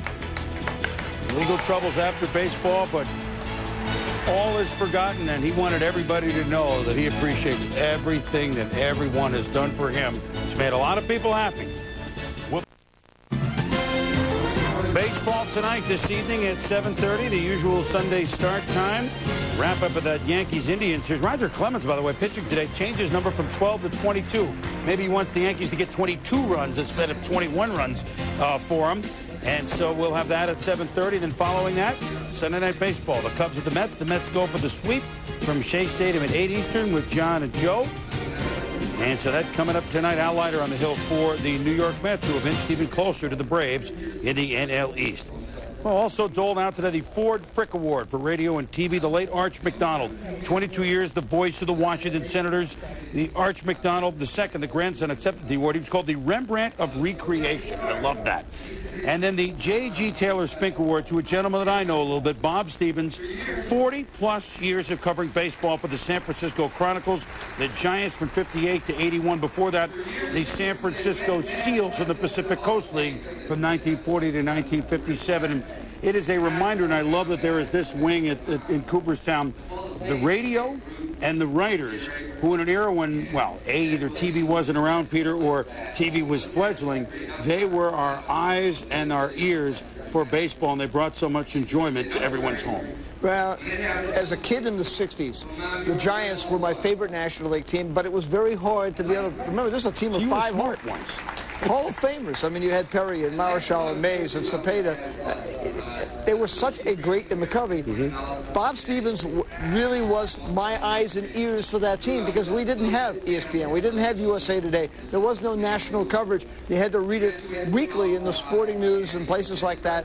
And he was a great writer. And I remember him so well because that team was so colorful and so wonderful. And I think he kind of brought it. Maybe it's just still New England that's going to have that link to it. How could they have never won? And he was wonderful at capturing the color of those great teams. Since that was and is my team, I'm still wondering, how could they have never won?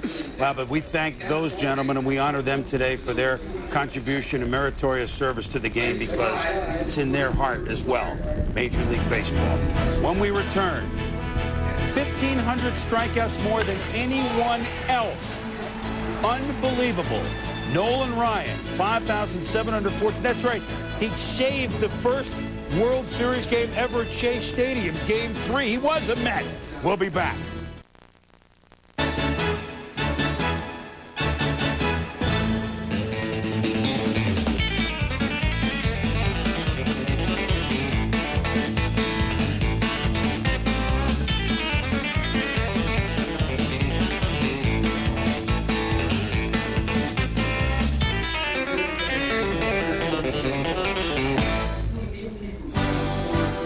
Nolan Ryan, 7 no-hitters, 12 one-hitters, 5 no-hitters broken up in the 9th inning. And, oh yes, there's this number. 10 or more strikeouts in one game. Nolan 215 times. Next on that list is Randy Johnson, 116 times. Nolan Ryan at the head of the strikeout class by far. Here's Timmy Kirkjian.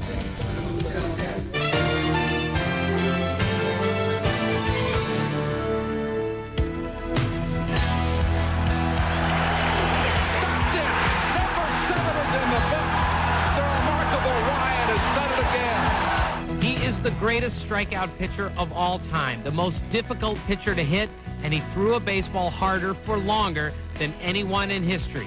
And if there was a category for most stories told about one pitcher, Nolan Ryan would be leading in that one, too. I remember when I tied a National League record off him the night before the 81 strike. I got a hit the first time up. Base hit the left center. And Nolan Ryan the next 3 times up said, "You're not going to break a record off me." And he struck me out 3 times. I swung 1 time and missed. I mean, he was yip, yip, yip, yip. I mean, I bowed my head and said, "Thank you, buddy." My rookie year, Nolan was pitching for California. And I tried to bunt off of him. And the next 2 pitches were right at my chest. And I thought, I'm dead. I went down, I mean, just fell flat on the ground, screaming all the way down because I thought I was just gone. And after the consecutive pitches, and after the second one, I got up and looked at him and I said, "I promise I will not punt off you again. You made your point." First time I ever faced him, I faced him 3 times, punched out 3 times. He struck out 16 guys, and it was like, whoa, it was a man against boys. The 1-2 pitch swing, great call on Mills, and there's the record breaker. 3,509 strikeouts for Nolan Ryan. Ryan had perfect mechanics. He threw as hard as anyone for every year of his 27-year career.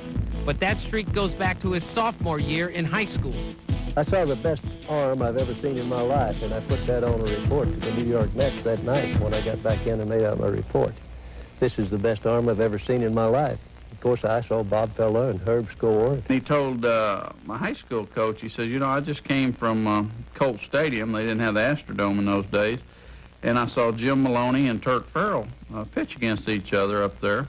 And that's two of the hardest throwers in the major leagues. And that kid you had pitching today throws harder than them. He was Billy the Kid. He was the gunslinger. He was doing all that came to town. And I can throw faster than anybody alive. When Nolan was on, you know, he would make the best hitters really look, you know, like school children.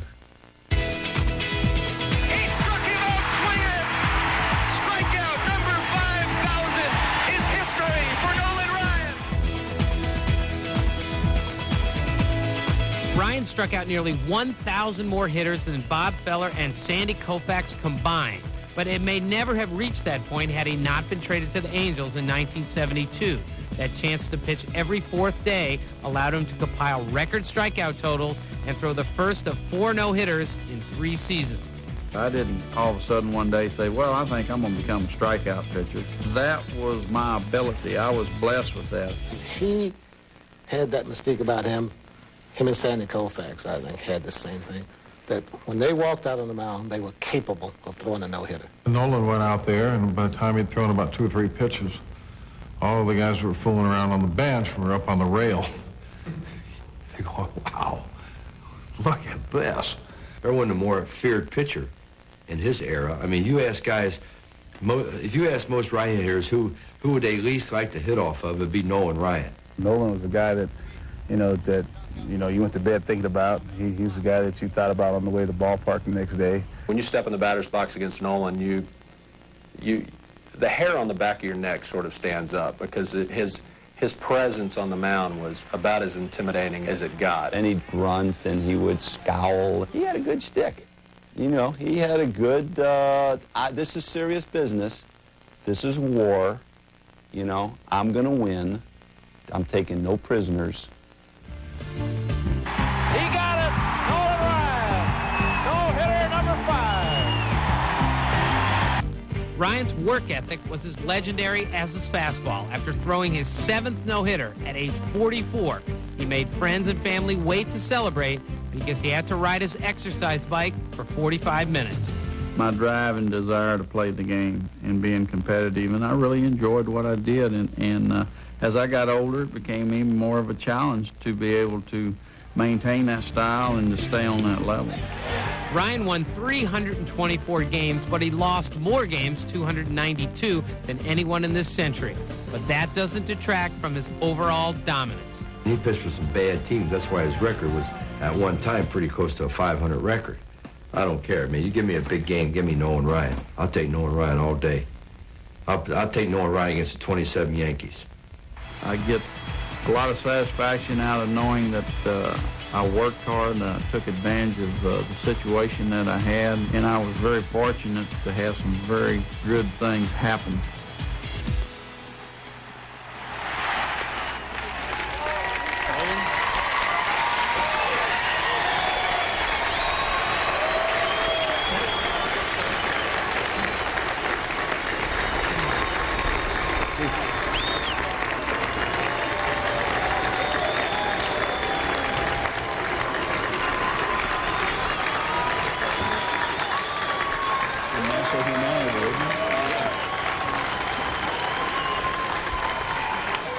Nolan Ryan, New York Mets, 1966, 1968 to 1971. California Angels, 1972 to 1979.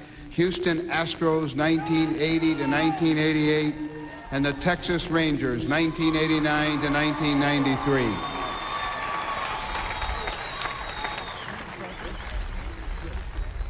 A fierce competitor and one of baseball's most intimidating figures on the pitching mound. His overpowering fastball and unparalleled longevity produced 324 victories and a host of major league records. Nolan's lifetime benchmarks include 5,714 strikeouts, 7 no-hitters, and 12 one-hitters in 27 seasons of pitching. He led the league in strikeouts 11 times, fanned 300 or more batters in a season on 6 occasions, including a record 383 in 1973. His strikeout victims totaled 1,176 different players. He is a Texas legend whose widespread popularity has extended far beyond his native state. Congratulations, Nolan, and welcome to Cooperstown.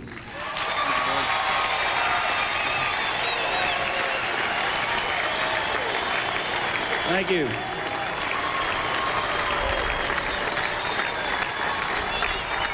Thank you. This is indeed a special day, and I'm privileged to be here. I want to thank the sports writers for this honor, and I'm humbled by it. And I'd like to say thank you to the guys that I faced over my career, which some of them are here and sitting on this stage today, and I can honestly say that I'm enjoying seeing them now more than I ever have. And I really didn't particularly care for them when they had their uniforms on. So, guys, I appreciate it. I enjoyed the competition, and it was indeed an honor to face you.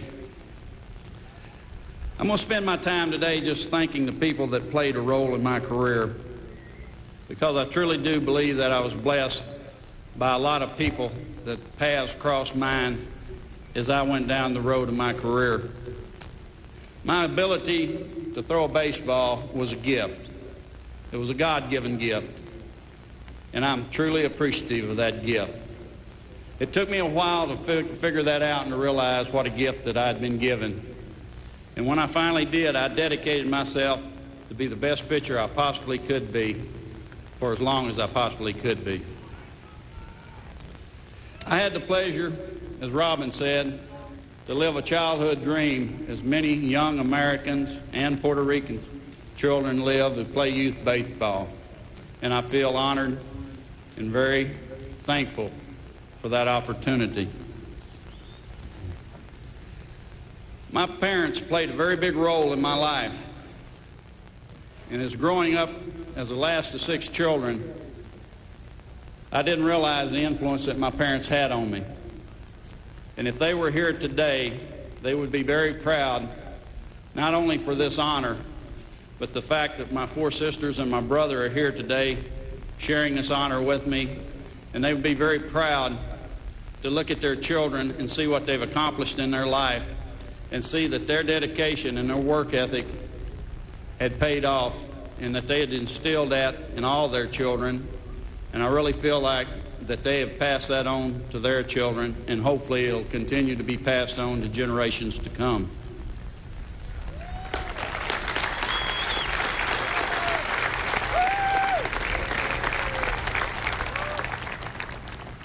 And to play as long as I did and to have a family, you have to be very blessed.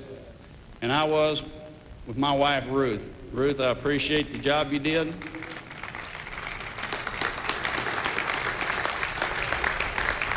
And my 3 fine children, Reed, Reese, and Wendy. Baseball life's a tough life on your family. And to be able to play as long as I did and have the support that I had from my family, I can't tell you how much that means to me. They were the reason that I was able to play as long as I played, because they gave me the support. For my children, they spent 15 to 20 years of their life in baseball. And Ruth and I spent so many years of our married life that was our life. We knew nothing else. And when I retired, trust me, not only did Nolan Ryan, but the entire Ryan family had withdrawals from baseball. And it was tough. I always thought that there's going to be life after baseball. And so I designed that my life, I would have other interests after baseball that I would be able to step into. And I didn't realize the grip that baseball had on me and on my family. I can honestly say it took 2 full years for me to get over the fact that I was no longer a baseball player. I would also like to honor, or recognize, three people that are here today in the audience that were involved in my youth. Glenn York, Aubrey Horner, and Jim Watson. They were coaches that I had in junior high and high school, and I appreciate them making the effort to be here today.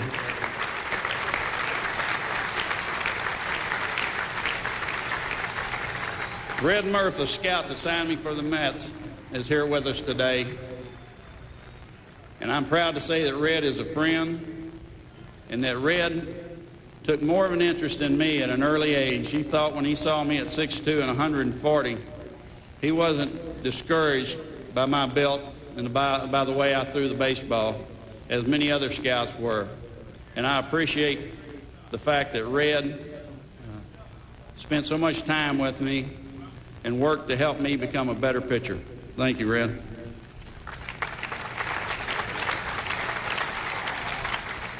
When I went to New York Mets, I got there at my first stop at 19, and I was overwhelmed by being there and truly intimidated. And then when I went to stay in '68, I can honestly say that I was not focused on my career and on what it took to be a major league pitcher and to be a starting pitcher. But I had the opportunity to be a teammate of Tom Seaver's for 4 years and get the opportunity to see how Tom conducted himself, his professional attitude, and his dedication to his job as a pitcher, and that he looked at baseball as a career, just not as an opportunity for a short period of time. And so I truly paid attention to Tom, and I feel like Tom affected my career, and I appreciate the influence, Tom, for what you had on my career. Jerry Grody's in the audience today, and Jerry was a roommate of mine for 4 years, or I was his roommate for 4 years, and I appreciate Jerry and the job he did as my catcher.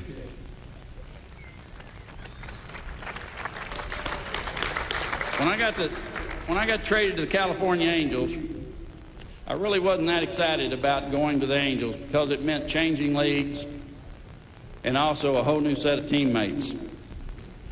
But shortly after I got there, I realized that it was one of the best things that ever happened to me.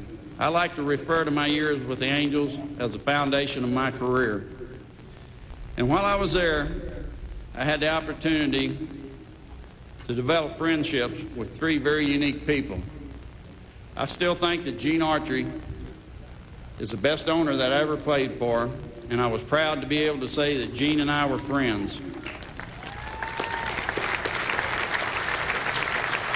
Gene loved the game of baseball, and every player that played for Gene truly admired Gene. He would come into the clubhouse, he would sit down and visit with you. If you could get him to tell stories about the banking movies and going to the rodeos and the things that he did, before long you'd turn around and the whole team would be gathered around him because that's the way they felt about him.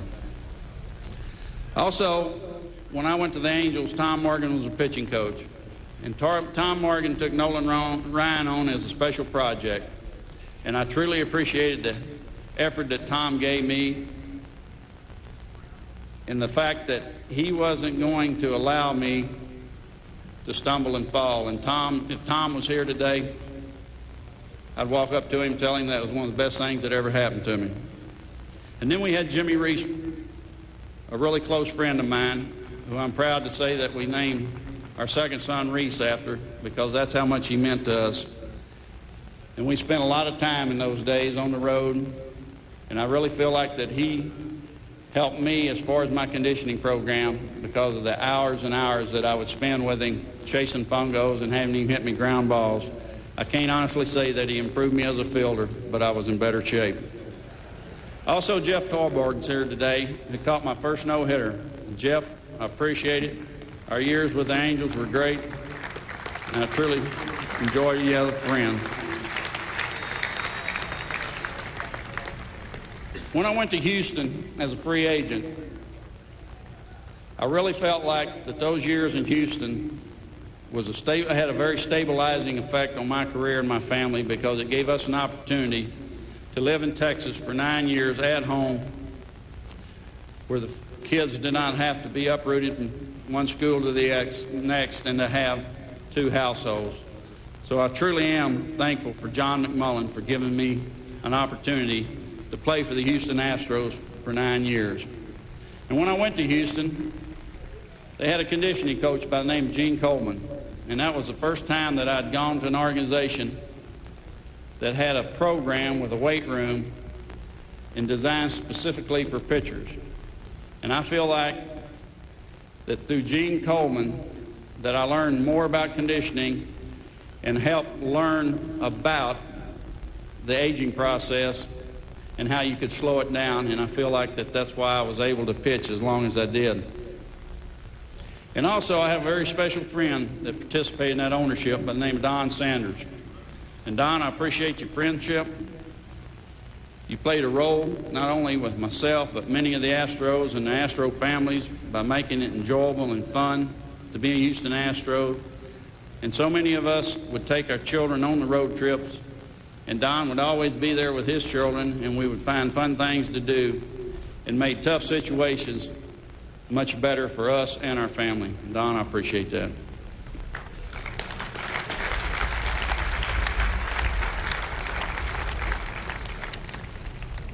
When I went to the Texas Rangers as a free agent, I went with the intent to stay 1 year and finish my career there with the Rangers.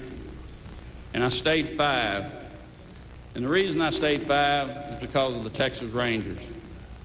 I've never enjoyed an organization more, and the staff and the ownership there.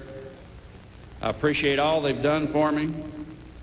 I appreciate Eddie Childs giving Mike Stone, Tom Grieve, and Bobby Valentine the ability to sign me in Atlanta that day. And I can remember walking off the airplane in Houston, coming home from Atlanta, and it probably been the lowest day in my career. And I'm a believer that you take a negative and turn it into a positive, and as it turned out, it was one of the best things that ever happened to me. And so I do appreciate the Ranger staff and the Ranger organization for giving me that opportunity.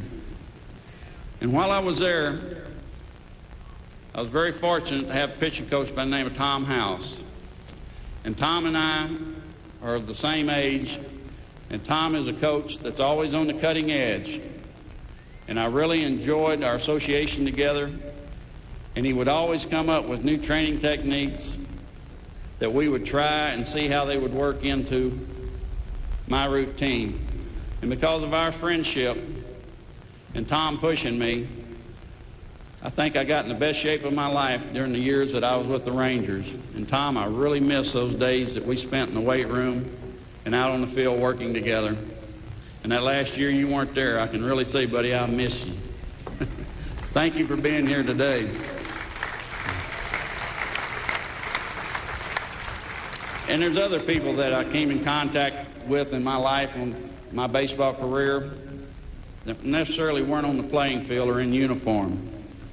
Dick Moss, my agent. Dick became my agent in 1979 when I signed my contract with Houston Astros. And Dick, I appreciate the job that you've done for me in watching out for my best interest. And I truly felt like that I was represented by the best. Thank you. And then there was Matt Marola, who has handled all my commercial endorsements since 1972. And Matt's always been very protective of me and made sure that during my playing career that what we had to do off the field did not interfere with what I had to do on the field. And I appreciate that, and I think the people that we worked with did. So thank you, Matt. Also, I'd like to thank somebody that definitely has had an impact on myself and my family and many ball players sitting in this audience today, and that was Marvin Miller. I came into the game when I broke into the major leagues. The minimum salary was $7,000, and I'd have to go home in the wintertime and get a job. In the first year I was in the big leagues, the job I had was that I worked at a service station, pumping gas from 3 o'clock to 9 o'clock and closing the service station. So Ruth and I could live through the winter until baseball season started. She worked in the bookstore at the college. And because of Marvin's efforts and people in baseball, we brought that level up to where the players weren't put in that situation. And Marvin, I appreciate the job that you've done and the impact that it's had on my family. Thank you. There's a lot of my teammates here today, and I appreciate them being here, making the effort to be here. And when I see each and every one of them, I always remember something that happened during our careers together. And I do appreciate y'all being there and the support that you gave me during those years. And last but not least are the fans. I feel very fortunate that I played for the 4 organizations I did. I played on both coasts, and I got the opportunity to stay in Texas for 14 years. And I can say I was truly blessed by the fans and the support that they gave me, and I do appreciate that. And that's what makes this a great game, is the support and the commitment that the fans give the game. And I may be gone, but I won't forget you. And I appreciate all those times that you supported me over the 27 years that I played in my family. Thank you.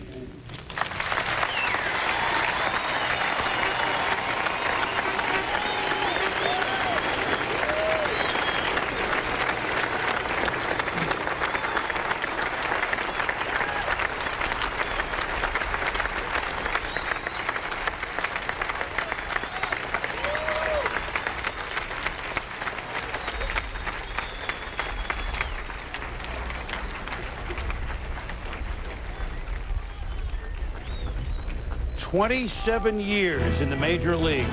Nobody pitched or played for more." Nolan Ryan enters Cooperstown. George Brett coming up.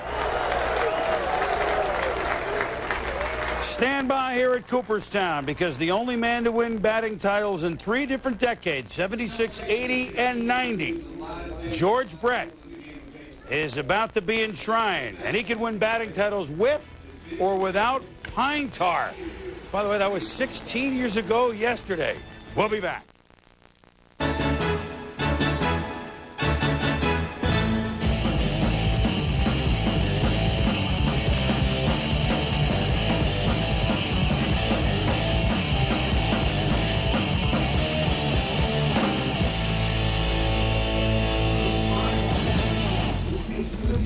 Among the many numbers that define George Brett, in addition to the 390 and the 3,000 hits, are that he's one of 5 men to ever hit 20 doubles, 20 triples, 20 homers in a single season.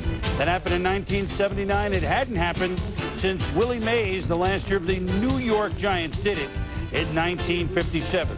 George Brett, for 20 years, excelled and made sure that everybody around him felt important. I know, because he made me feel that way, which is why it was a treat for me to visit with George recently.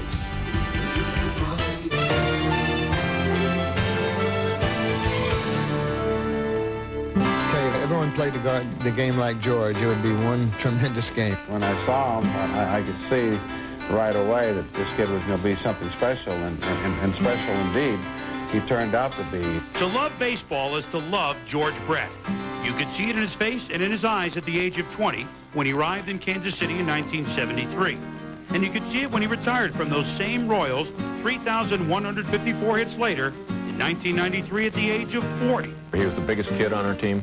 Our kids, he was the guy that they wanted to see when they came to the clubhouse. And 2 hours before the game, he's messing with the kids and he's teasing them and dirty tricks on them and playing with them and knew them all by name. And then when it got to time for first pitch, he was the best player on your team. He was the kind of guy that always rose to the occasion. I mean, he was a guy that fought for his teammates. He's a guy that fought for respect on the field. They saw the enjoyment and the love for the game. They saw the respect of the game, the respect that I had for the game of baseball. And they saw a guy that would hit a ground ball to the second baseman or a pop-up to left field and run as hard as he could until he was out. One player, one team for 2 decades. What a concept. The first thing that most people think about in Kansas City with the Royals and our great teams is George Brett. The town adopted me. I mean, it was unbelievable how they treated me. You know, there was no reason to leave. It was a perfect place for me. So much so that this Southern California boy has never left. But long before he married local girl Leslie, everything was up to date in Kansas City with 2 baseball marriages. One with his manager, Whitey Herzog, the other with his batting coach, the late Charlie Lau, who embraced George at the '74 All-Star break. He put his arm around me after that game and said, I think you got a chance to play. But right now, you just got a few flaws in your swing. If you're willing to put forth an effort, I'm willing to teach you.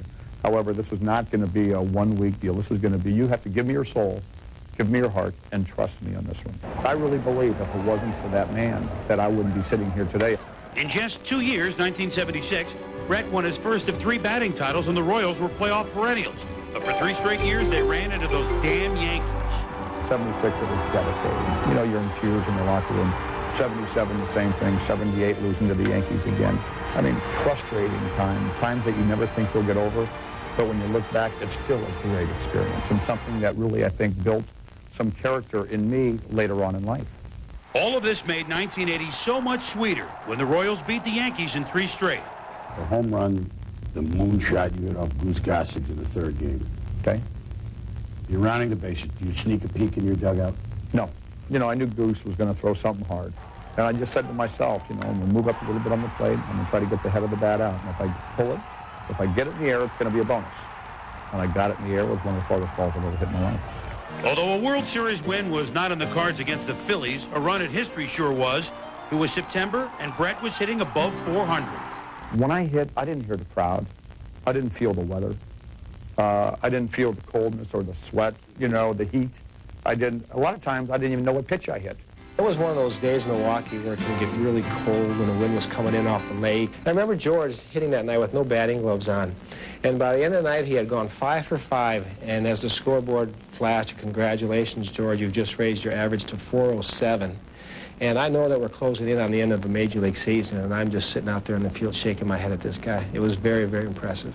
He'd come on one day, and you know, he looked like he needed a shave. He hadn't slept all night, and then he'd go out there in 95-degree heat in this turf, and he'd get 4 hits, and you never even know. I mean, he was just that good. I mean, he was the best clutch hitter I think I've ever seen. He finished at 390, still the highest full season average since Ted Williams hit 406 in 1941. In 83, it was the Yankees again, with a different twist. My friend Goose Gossage was pitching again. And he threw a fastball up and in, and I shouldn't even have swung at the pitch. It was going to hit me in the chin if I didn't hit it. And parked it in the right field seat. And what was that Yankees manager name? I can never remember his name. Well, of course, I went a little berserk though. Brett is out, and demon mad, and having to be forcibly restrained from hitting plate umpire Tim McClellan. A defining George Brett moment? Forget the pine tar.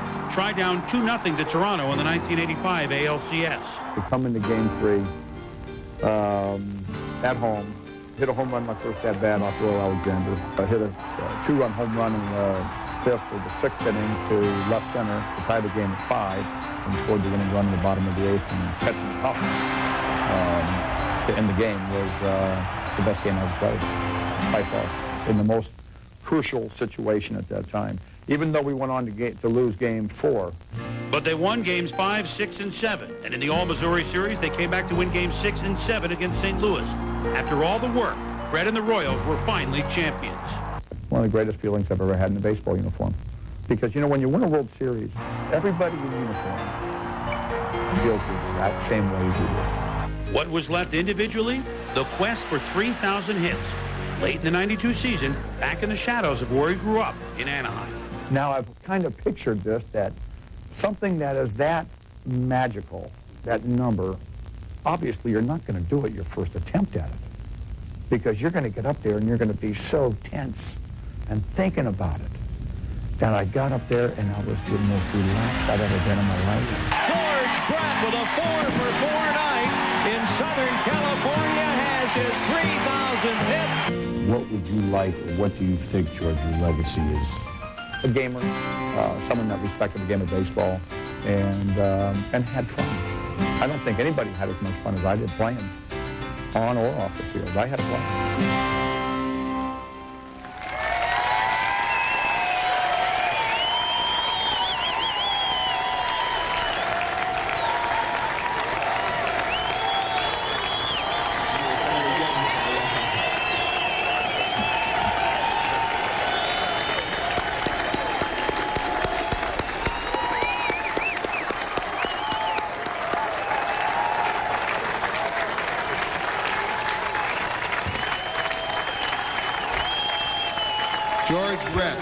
Kansas City Royals, 1973 to 1993.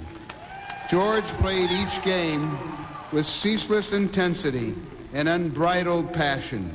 His lifetime marks include a .305 batting average, 317 home runs, 1,595 runs batted in, 3,154 hits, and 11 seasons hitting better than 300. A 13-time All-Star and the first player to win batting titles in 3 different decades, 1976, 1980, and 1990. He hit .390 in his 1980 Most Valuable Player season and led the Royals to their first World Series victory in 1985. He ranks among the all-time leaders in hits, doubles, extra base hits, and total bases. He also holds the American League career record for most intentional walks. He was a clutch hitter whose profound respect for the game led to universal reverence. George, welcome to Cooperstown.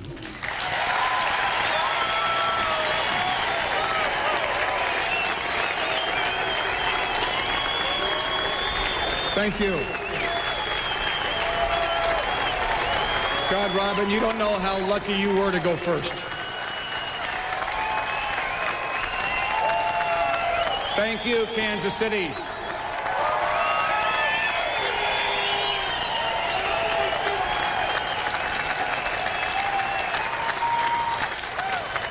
I have been sitting in the hot seat over here for about 2 hours, wondering if I was going to be able to get through this thing.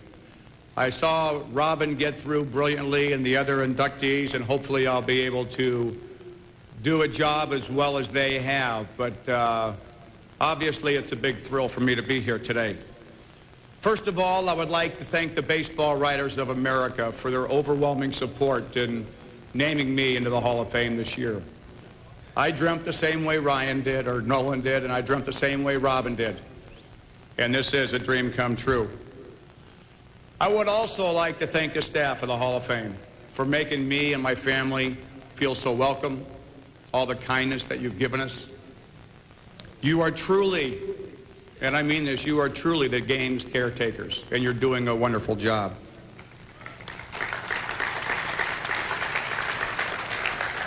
It is such an honor to stand here and to be inducted with such good friends.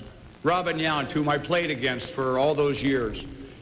And I do mean that sincerely. Of all the guys that I did play against for all that length of time, Robin, you are the one I enjoyed playing against the most.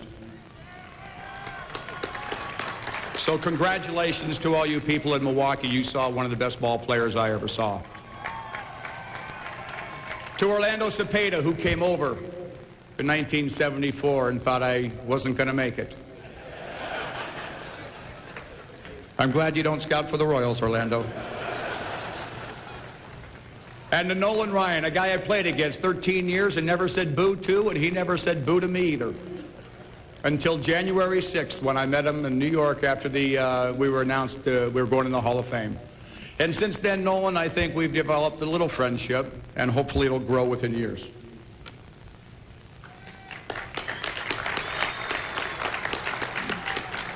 Today concludes a long journey that has taken me from Southern California throughout America. And I very honestly stand humbly before you today in Cooperstown. As with any journey, I have been helped by so many people. That is why this induction is so special to me. I get to stand here and thank the many, many people who have helped me over my career in many different ways, besides just playing baseball. I have always believed we live with our friends, not our accomplishments. I haven't accomplished one thing in baseball since I retired, but I still have a lot of friends. I think it all started in 1971. My high school coach, John Stevenson, I think taught me how to be a winning ball player. He taught me what it's like to be on a winning team day after day. And John, I really think that helped me through my career. Rosie Gilhousen, the scout that signed me, who called the Kansas City Royals and said, you know, I had this little skinny shortstop, 5'10", 165 pounds, and his brother Ken's a pretty good player in the big leagues. You know, I think this guy's got a chance to be a pretty good player. And Rosie Gilhousen convinced the Royals to draft me. It wasn't an easy negotiation. I don't think when you did anything with my father, it was easy. My father, the first day he came over to the house, threw him out. And he came back a few days later and gave me a little bit more money, but not much. But my brother Bobby gave me the best advice I gotten that day. If you think you're that good, what are you worrying about the money now? There's a lot more money to be made in baseball. He was right. The managers that I played for in the major leagues were very instrumental. From Jack McKeon, I remember my rookie year, always had a smile on his face. The game wasn't life or death. Dick Hauser, who managed us.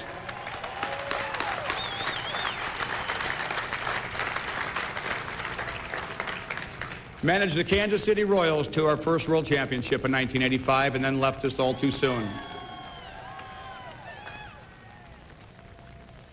Two old teammates I had, Duke Wathen, John Wathen. I played with him in the minor leagues. I played with him in the major leagues for so long and then got a chance to play for him. Duke, I appreciate all the friendship we've had over the years. Hal McRae, whom I consider the best hitting coach in baseball right now. He's the one that taught me how to play the game of baseball. He led by example. He ran balls out, he slid into second, tried to break up double plays. He stretched singles to doubles, doubles to triples. He would do whatever it took to win a ball game. And you know what? He wasn't in a hurry to go home when it was over. He was willing to sit in his locker, have a few cold ones, and discuss the game for as long as it took to learn something from other players or to help them learn. He was a great teammate and a great man to play for. Everybody thinks I forgot Whitey Herzog. Well, I didn't. Whitey Herzog, to this day, is a very, very special friend to me.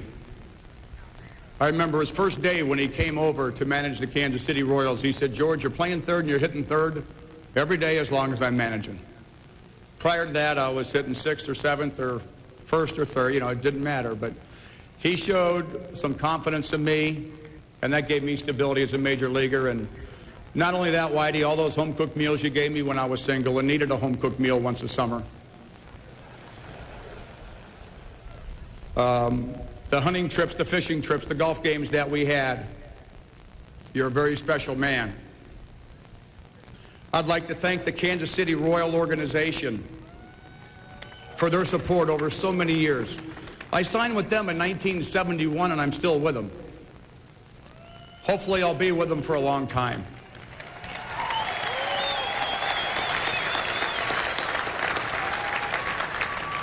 To this day, I firmly believe that I am still the biggest Royal fan in the country. My owners that I've had, we had some great owners in Kansas City. Ewing and Muriel Kaufman did a tremendous job. They showed a lot of confidence in me as a youngster by giving me a 5-year contract early in my career and then renegotiating that or extending that. And then we had another owner come in 1984, Avron Fogelman and his wife, Wendy. Avron gave me the best advice I've ever been given.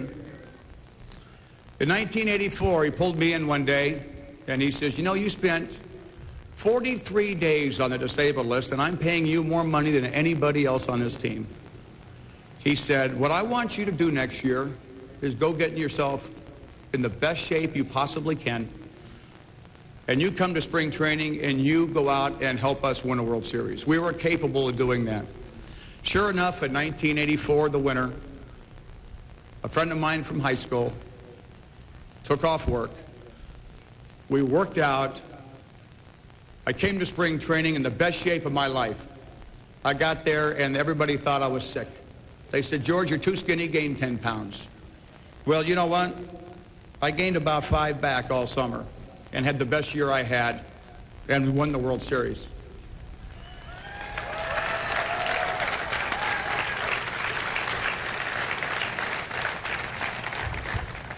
My equipment manager to this day is one of my best friends, Alex Zeke. I would like to thank him for treating me with such respect as an 18-year-old kid in his first big league camp. Your friendship means the world to me today, Alex. And there's been a guy that's been family to not only myself, but to all my brothers, my mother. He's the godfather of one of our children, Arthur Richmond. Thank you, Arthur, who's now an executive with the New York Mets. My teammates over the last 20 years that I've had, thank you for all your friendship. It's been so important to me. You all have made such an impact on my life, but not only as a player, but as a man. There is one that stands out.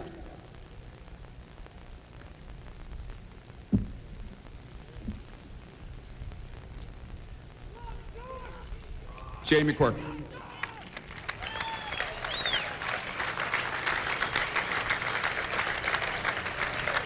Thanks. Charlie Lau was my hitting coach in 1974. At that time, I was hitting 200 with 200 at-bats at the All-Star break. He put his arm around me and he said, "George, I think you got a chance to hit, but you're going to have to change a few things." I said, "Well, what do you have in mind?" And he said, "Well, I'll tell you what. We have 2 days off for the All-Star break. We have practice at 5 o'clock on Wednesday, and then we're going to jump on a plane and fly to Baltimore. Why don't you meet me at the stadium at 2 o'clock, and we'll sit down and we'll discuss it, and we'll try to figure out a philosophy and a theory that will work for you."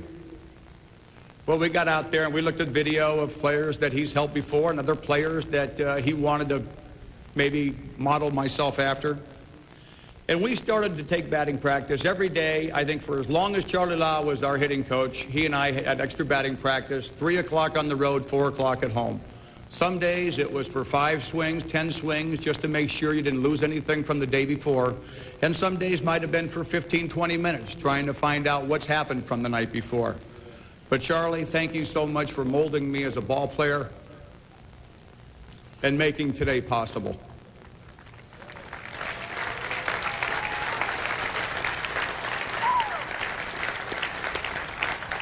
I ran into little Charlie yesterday, and he gave me this New York Yankee ring to wear. Charlie, I can't do it. I don't like those Yankees still.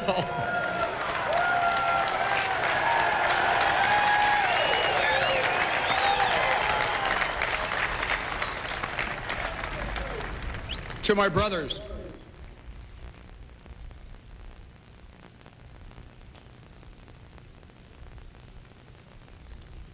you know, sometimes I wonder why all this has happened to me and not you. All I ever wanted to do was be as good as you.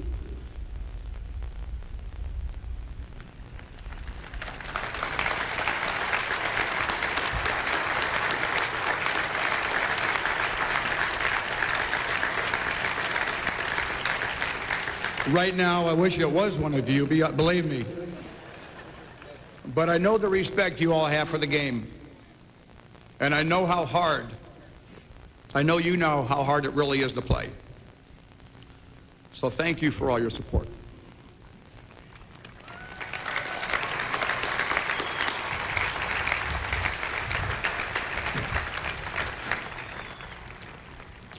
To my mother, Ethel, you are the heart and soul of our family growing up. Hopefully your loving and understanding ways have rubbed off on me as Leslie and I try to raise our 3 boys. Thanks for being here today and in the past month. I love you.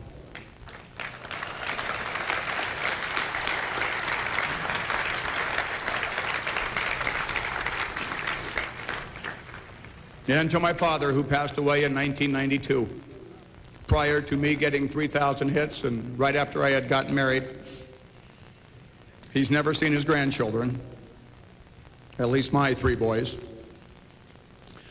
But growing up, sometimes I misunderstood your tough and dominant ways, Dad.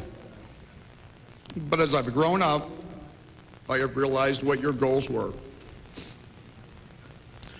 For me and my brothers, never to be content and to be tough competitors.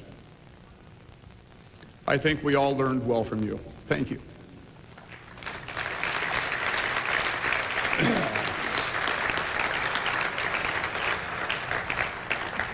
To my wife, Leslie, of 7 years. I didn't get married. I was a bachelor playing in the major leagues till I was 38 years old. And I met this woman in 1990, and we ended up getting married in 1992. You are everything a wife and mother could be. You remind me so much of my mother. You made my life so much more enjoyable, and you had me from hello.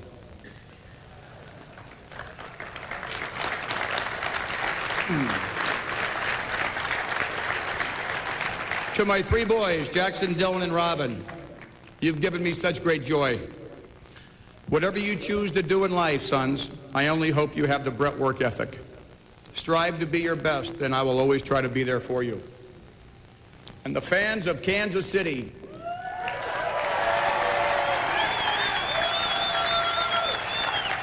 when I first arrived in Kansas City in 1973, you welcomed me into your beautiful city and into your homes. It's a place where I met my wife and my 3 children were born. And to this day, I'm so proud to call KC home.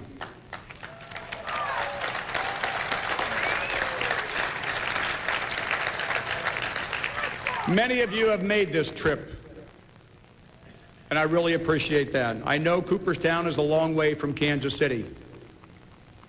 Also, it is my understanding right now in Kansas City, they are showing this on the Jumbotron, live. And I cannot thank you people enough for going out there and supporting the Royals today and for your support over so many years. I have so much to be thankful for, and the people of Kansas City have made it possible for me. My brother Ken played on, 11 or 12? 10 or 11 teams in a 12-year career. And he said he wouldn't change places with anybody because he's met so many wonderful people. Well, I've met that many wonderful people in Kansas City. So thank you.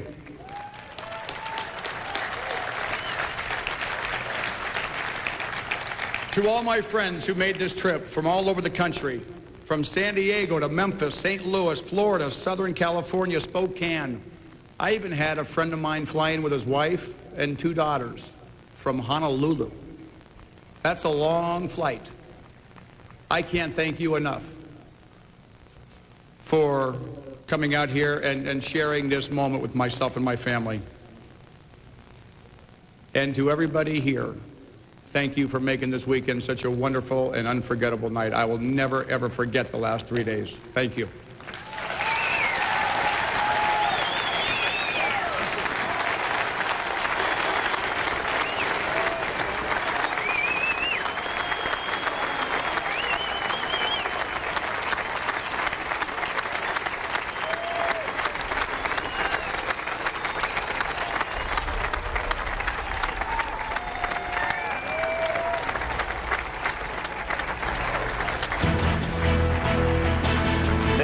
Official members of the Hall of Fame. What was it like up there? We will return to hear from all 4 of the enshrinees as they reflect on a day they will never, ever forget at the largest crowd ever to watch an induction ceremony here at Cooperstown. We'll return. I guess the first thing I should do is thank everybody who made this day necessary. We got the sit-in. Sunshine, fresh air. We got the team behind us. So let's play 2. I arrived in New York City on a Friday at 4 o'clock, scared to death with 3 bats in my little briefcase, my glove. I didn't have a uniform. I didn't have a hat. Leo said to me, son, as long as I'm manager, you are my center fielder. Before I was born, my father lived and died for baseball, and he named me after a Hall of Famer Mickey Cochran.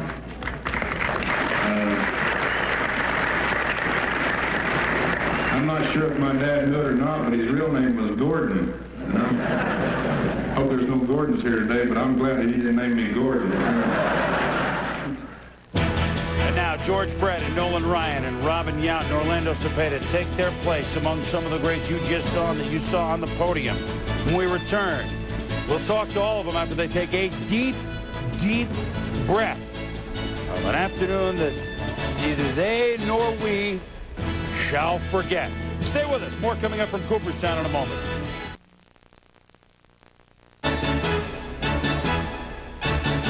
And now the critiquing comes. Not of these guys' playing careers, or we've done that already. They get to look at the bust and the plaque and say, you know, boy, couldn't we make that nose a little smaller or the chin a little smaller? That's about all that went wrong as they, four men, hold the plaques that we will be enjoying and visitors will be enjoying every day of the year when they flock to Cooperstown for the remaining months of this century and for centuries beyond. It's not often that we do this from Cooperstown, but we must say that fans of the Kansas City Wizards and the LA Galaxy, it's fitting it's Kansas City, an update now, the Galaxy leads that game 2-0. We will join that game in progress. We are done here at Cooperstown. But you know what? It is fitting that we have a game with Kansas City following the induction ceremony of George Brett in the Baseball Hall of Fame. We'll hear from the four Hall of Famers. Maybe look ahead to what's coming up next year here at Cooperstown. There's more coming up from Cooperstown. Stay with us on a memorable afternoon. Is the head of the list for the class of 2000 and who is eligible. The new names that come up: Jack Morris, most notably Tigers, but others, of course, Twins. Goose Gossett, Bruce Sutter continues to be. Tony Perez, will he get in next year? Carlton Fisk was eligible for the first time this year. Dale Murphy, Gary Carter, they've been eligible before. I think the first names that jump at us, Peter, are Tony Perez. I think now that Orlando Cepeda is in, not that Perez was waiting for Cepeda to go, but I don't see any reason why the door would be shut to Tony Perez. And I got to think that it was hard to have 4 first-time ballots, hence Carlton Fisk drew the short end of the stick. I would think that both would go next year, don't you think? Well, I think Fisk will make it almost for certain. I think it'll be now that these guys are out of the way, you can focus on Fisk. Then we can focus on Perez and Sutter and Gary Carter, all of whom have a pretty good chance. And so the first-timers, I mean, I think Goose is probably going to end up a Hall of Famer, but I think Sutter has to go in first, and that may still take some time. May take Eckersley to go in before either one of them. I think that's a very good point. I'm one who believes that Jack Morris is a first-time Hall of Famer. 254 wins in a 5-man rotation era, one of the greatest money pitchers of his time, won the clinching games in the 84 and 91 World Series, one of them 1-0 in 10 innings over the Braves, the winningest pitcher by far in the 80s. Throw away the earned run average. He was there to win. I hope that Morris will get a good consideration because no one was better in his time. Whatever the class of 2000 looks like, Peter, it will have to go a long way to top the class of 1999. What a class it is. They're on the podium with our Tim Kirkchin. Timmy? Thanks, Boomer. I'm with one of the greatest classes in Cooperstown history. Now, you guys are used to coming through in the clutch, pressure situations, but what was that like being on the podium today, George? I hated it. I was there fourth, the last guy to go up and speak, and I was sitting in that chair for 2.5 hours. I was nervous when I got here. I kept getting more and more nervous as time went on. It was hot because me and Nolan were sitting under that light the whole time. I'm just glad it's over with. Robin, how nervous were you before this? Was it like facing Nolan in his prime? It was worse, actually. I mean, no disrespect to Nolan, but no, it felt like it was the most extreme opening day that I could have ever had.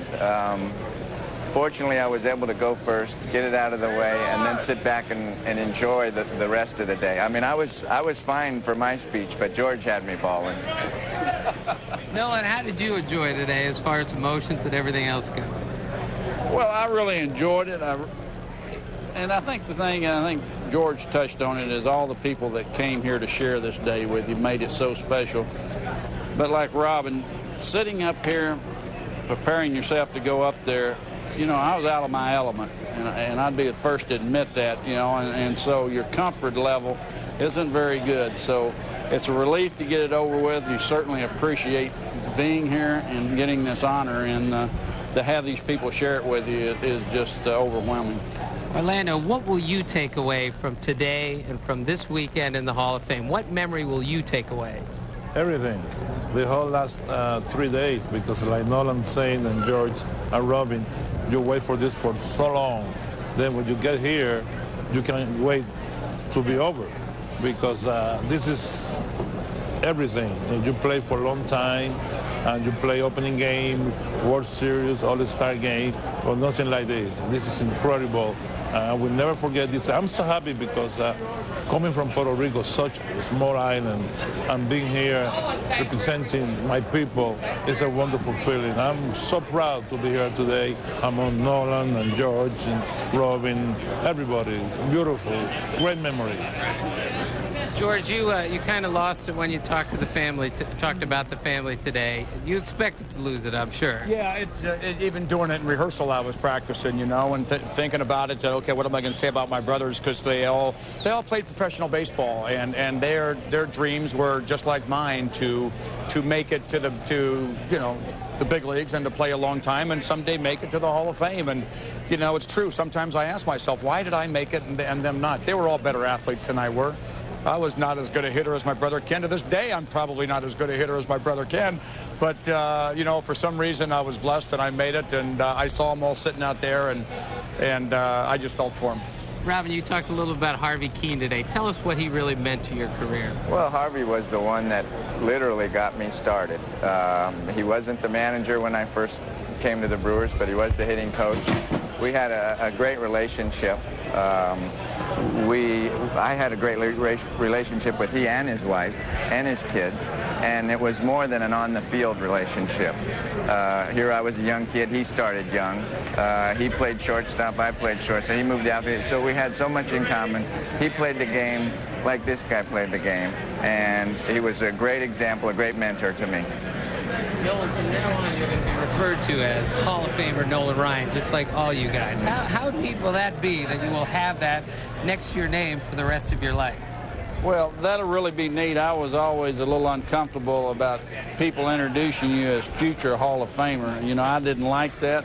And so, yeah, it'll be a very special feeling when people introduce you that way. Right. And Orlando, last thing, you really thank the people of Puerto Rico. This was very important to you to be a Puerto Rican in the Hall of Fame, right? Yes, I'm very proud to be Puerto Rican. I'm very proud to be the only living Puerto Rican in the Hall of Fame. And like Nolan said, I used to get mad when they used to tell me, future Hall of Famer. So I'm a Hall of Famer now. I'm proud, and viva Puerto Rico. Congratulations, fellas. Thanks a lot. Back to you, Boomer. All right, Timmy and fellas, congratulations all on a day that, well, you love baseball, you love this day. You can't just put it any more succinct than that, Peter Gammons. We'll have a thought or two on what we just witnessed, and the last time we'll be at Cooperstown in the 20th century. My goodness. My goodness. We'll be back in just a moment. The Baseball Hall of Fame induction ceremony, Class of '99, is brought to you by Northwest Airlines, serving over 500 destinations worldwide, and by Rolaids. Rolaids, R-O-L-A-I-D-S, spells relief. This has been a presentation of ESPN, the worldwide leader in sports. For more, log on to ESPN.com, a part of the Go Network. Go.com.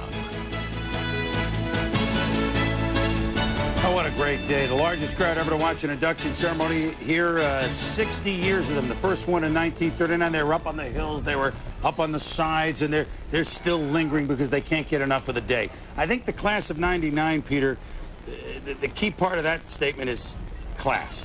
It was, but you know what was fascinating? This was the people's day.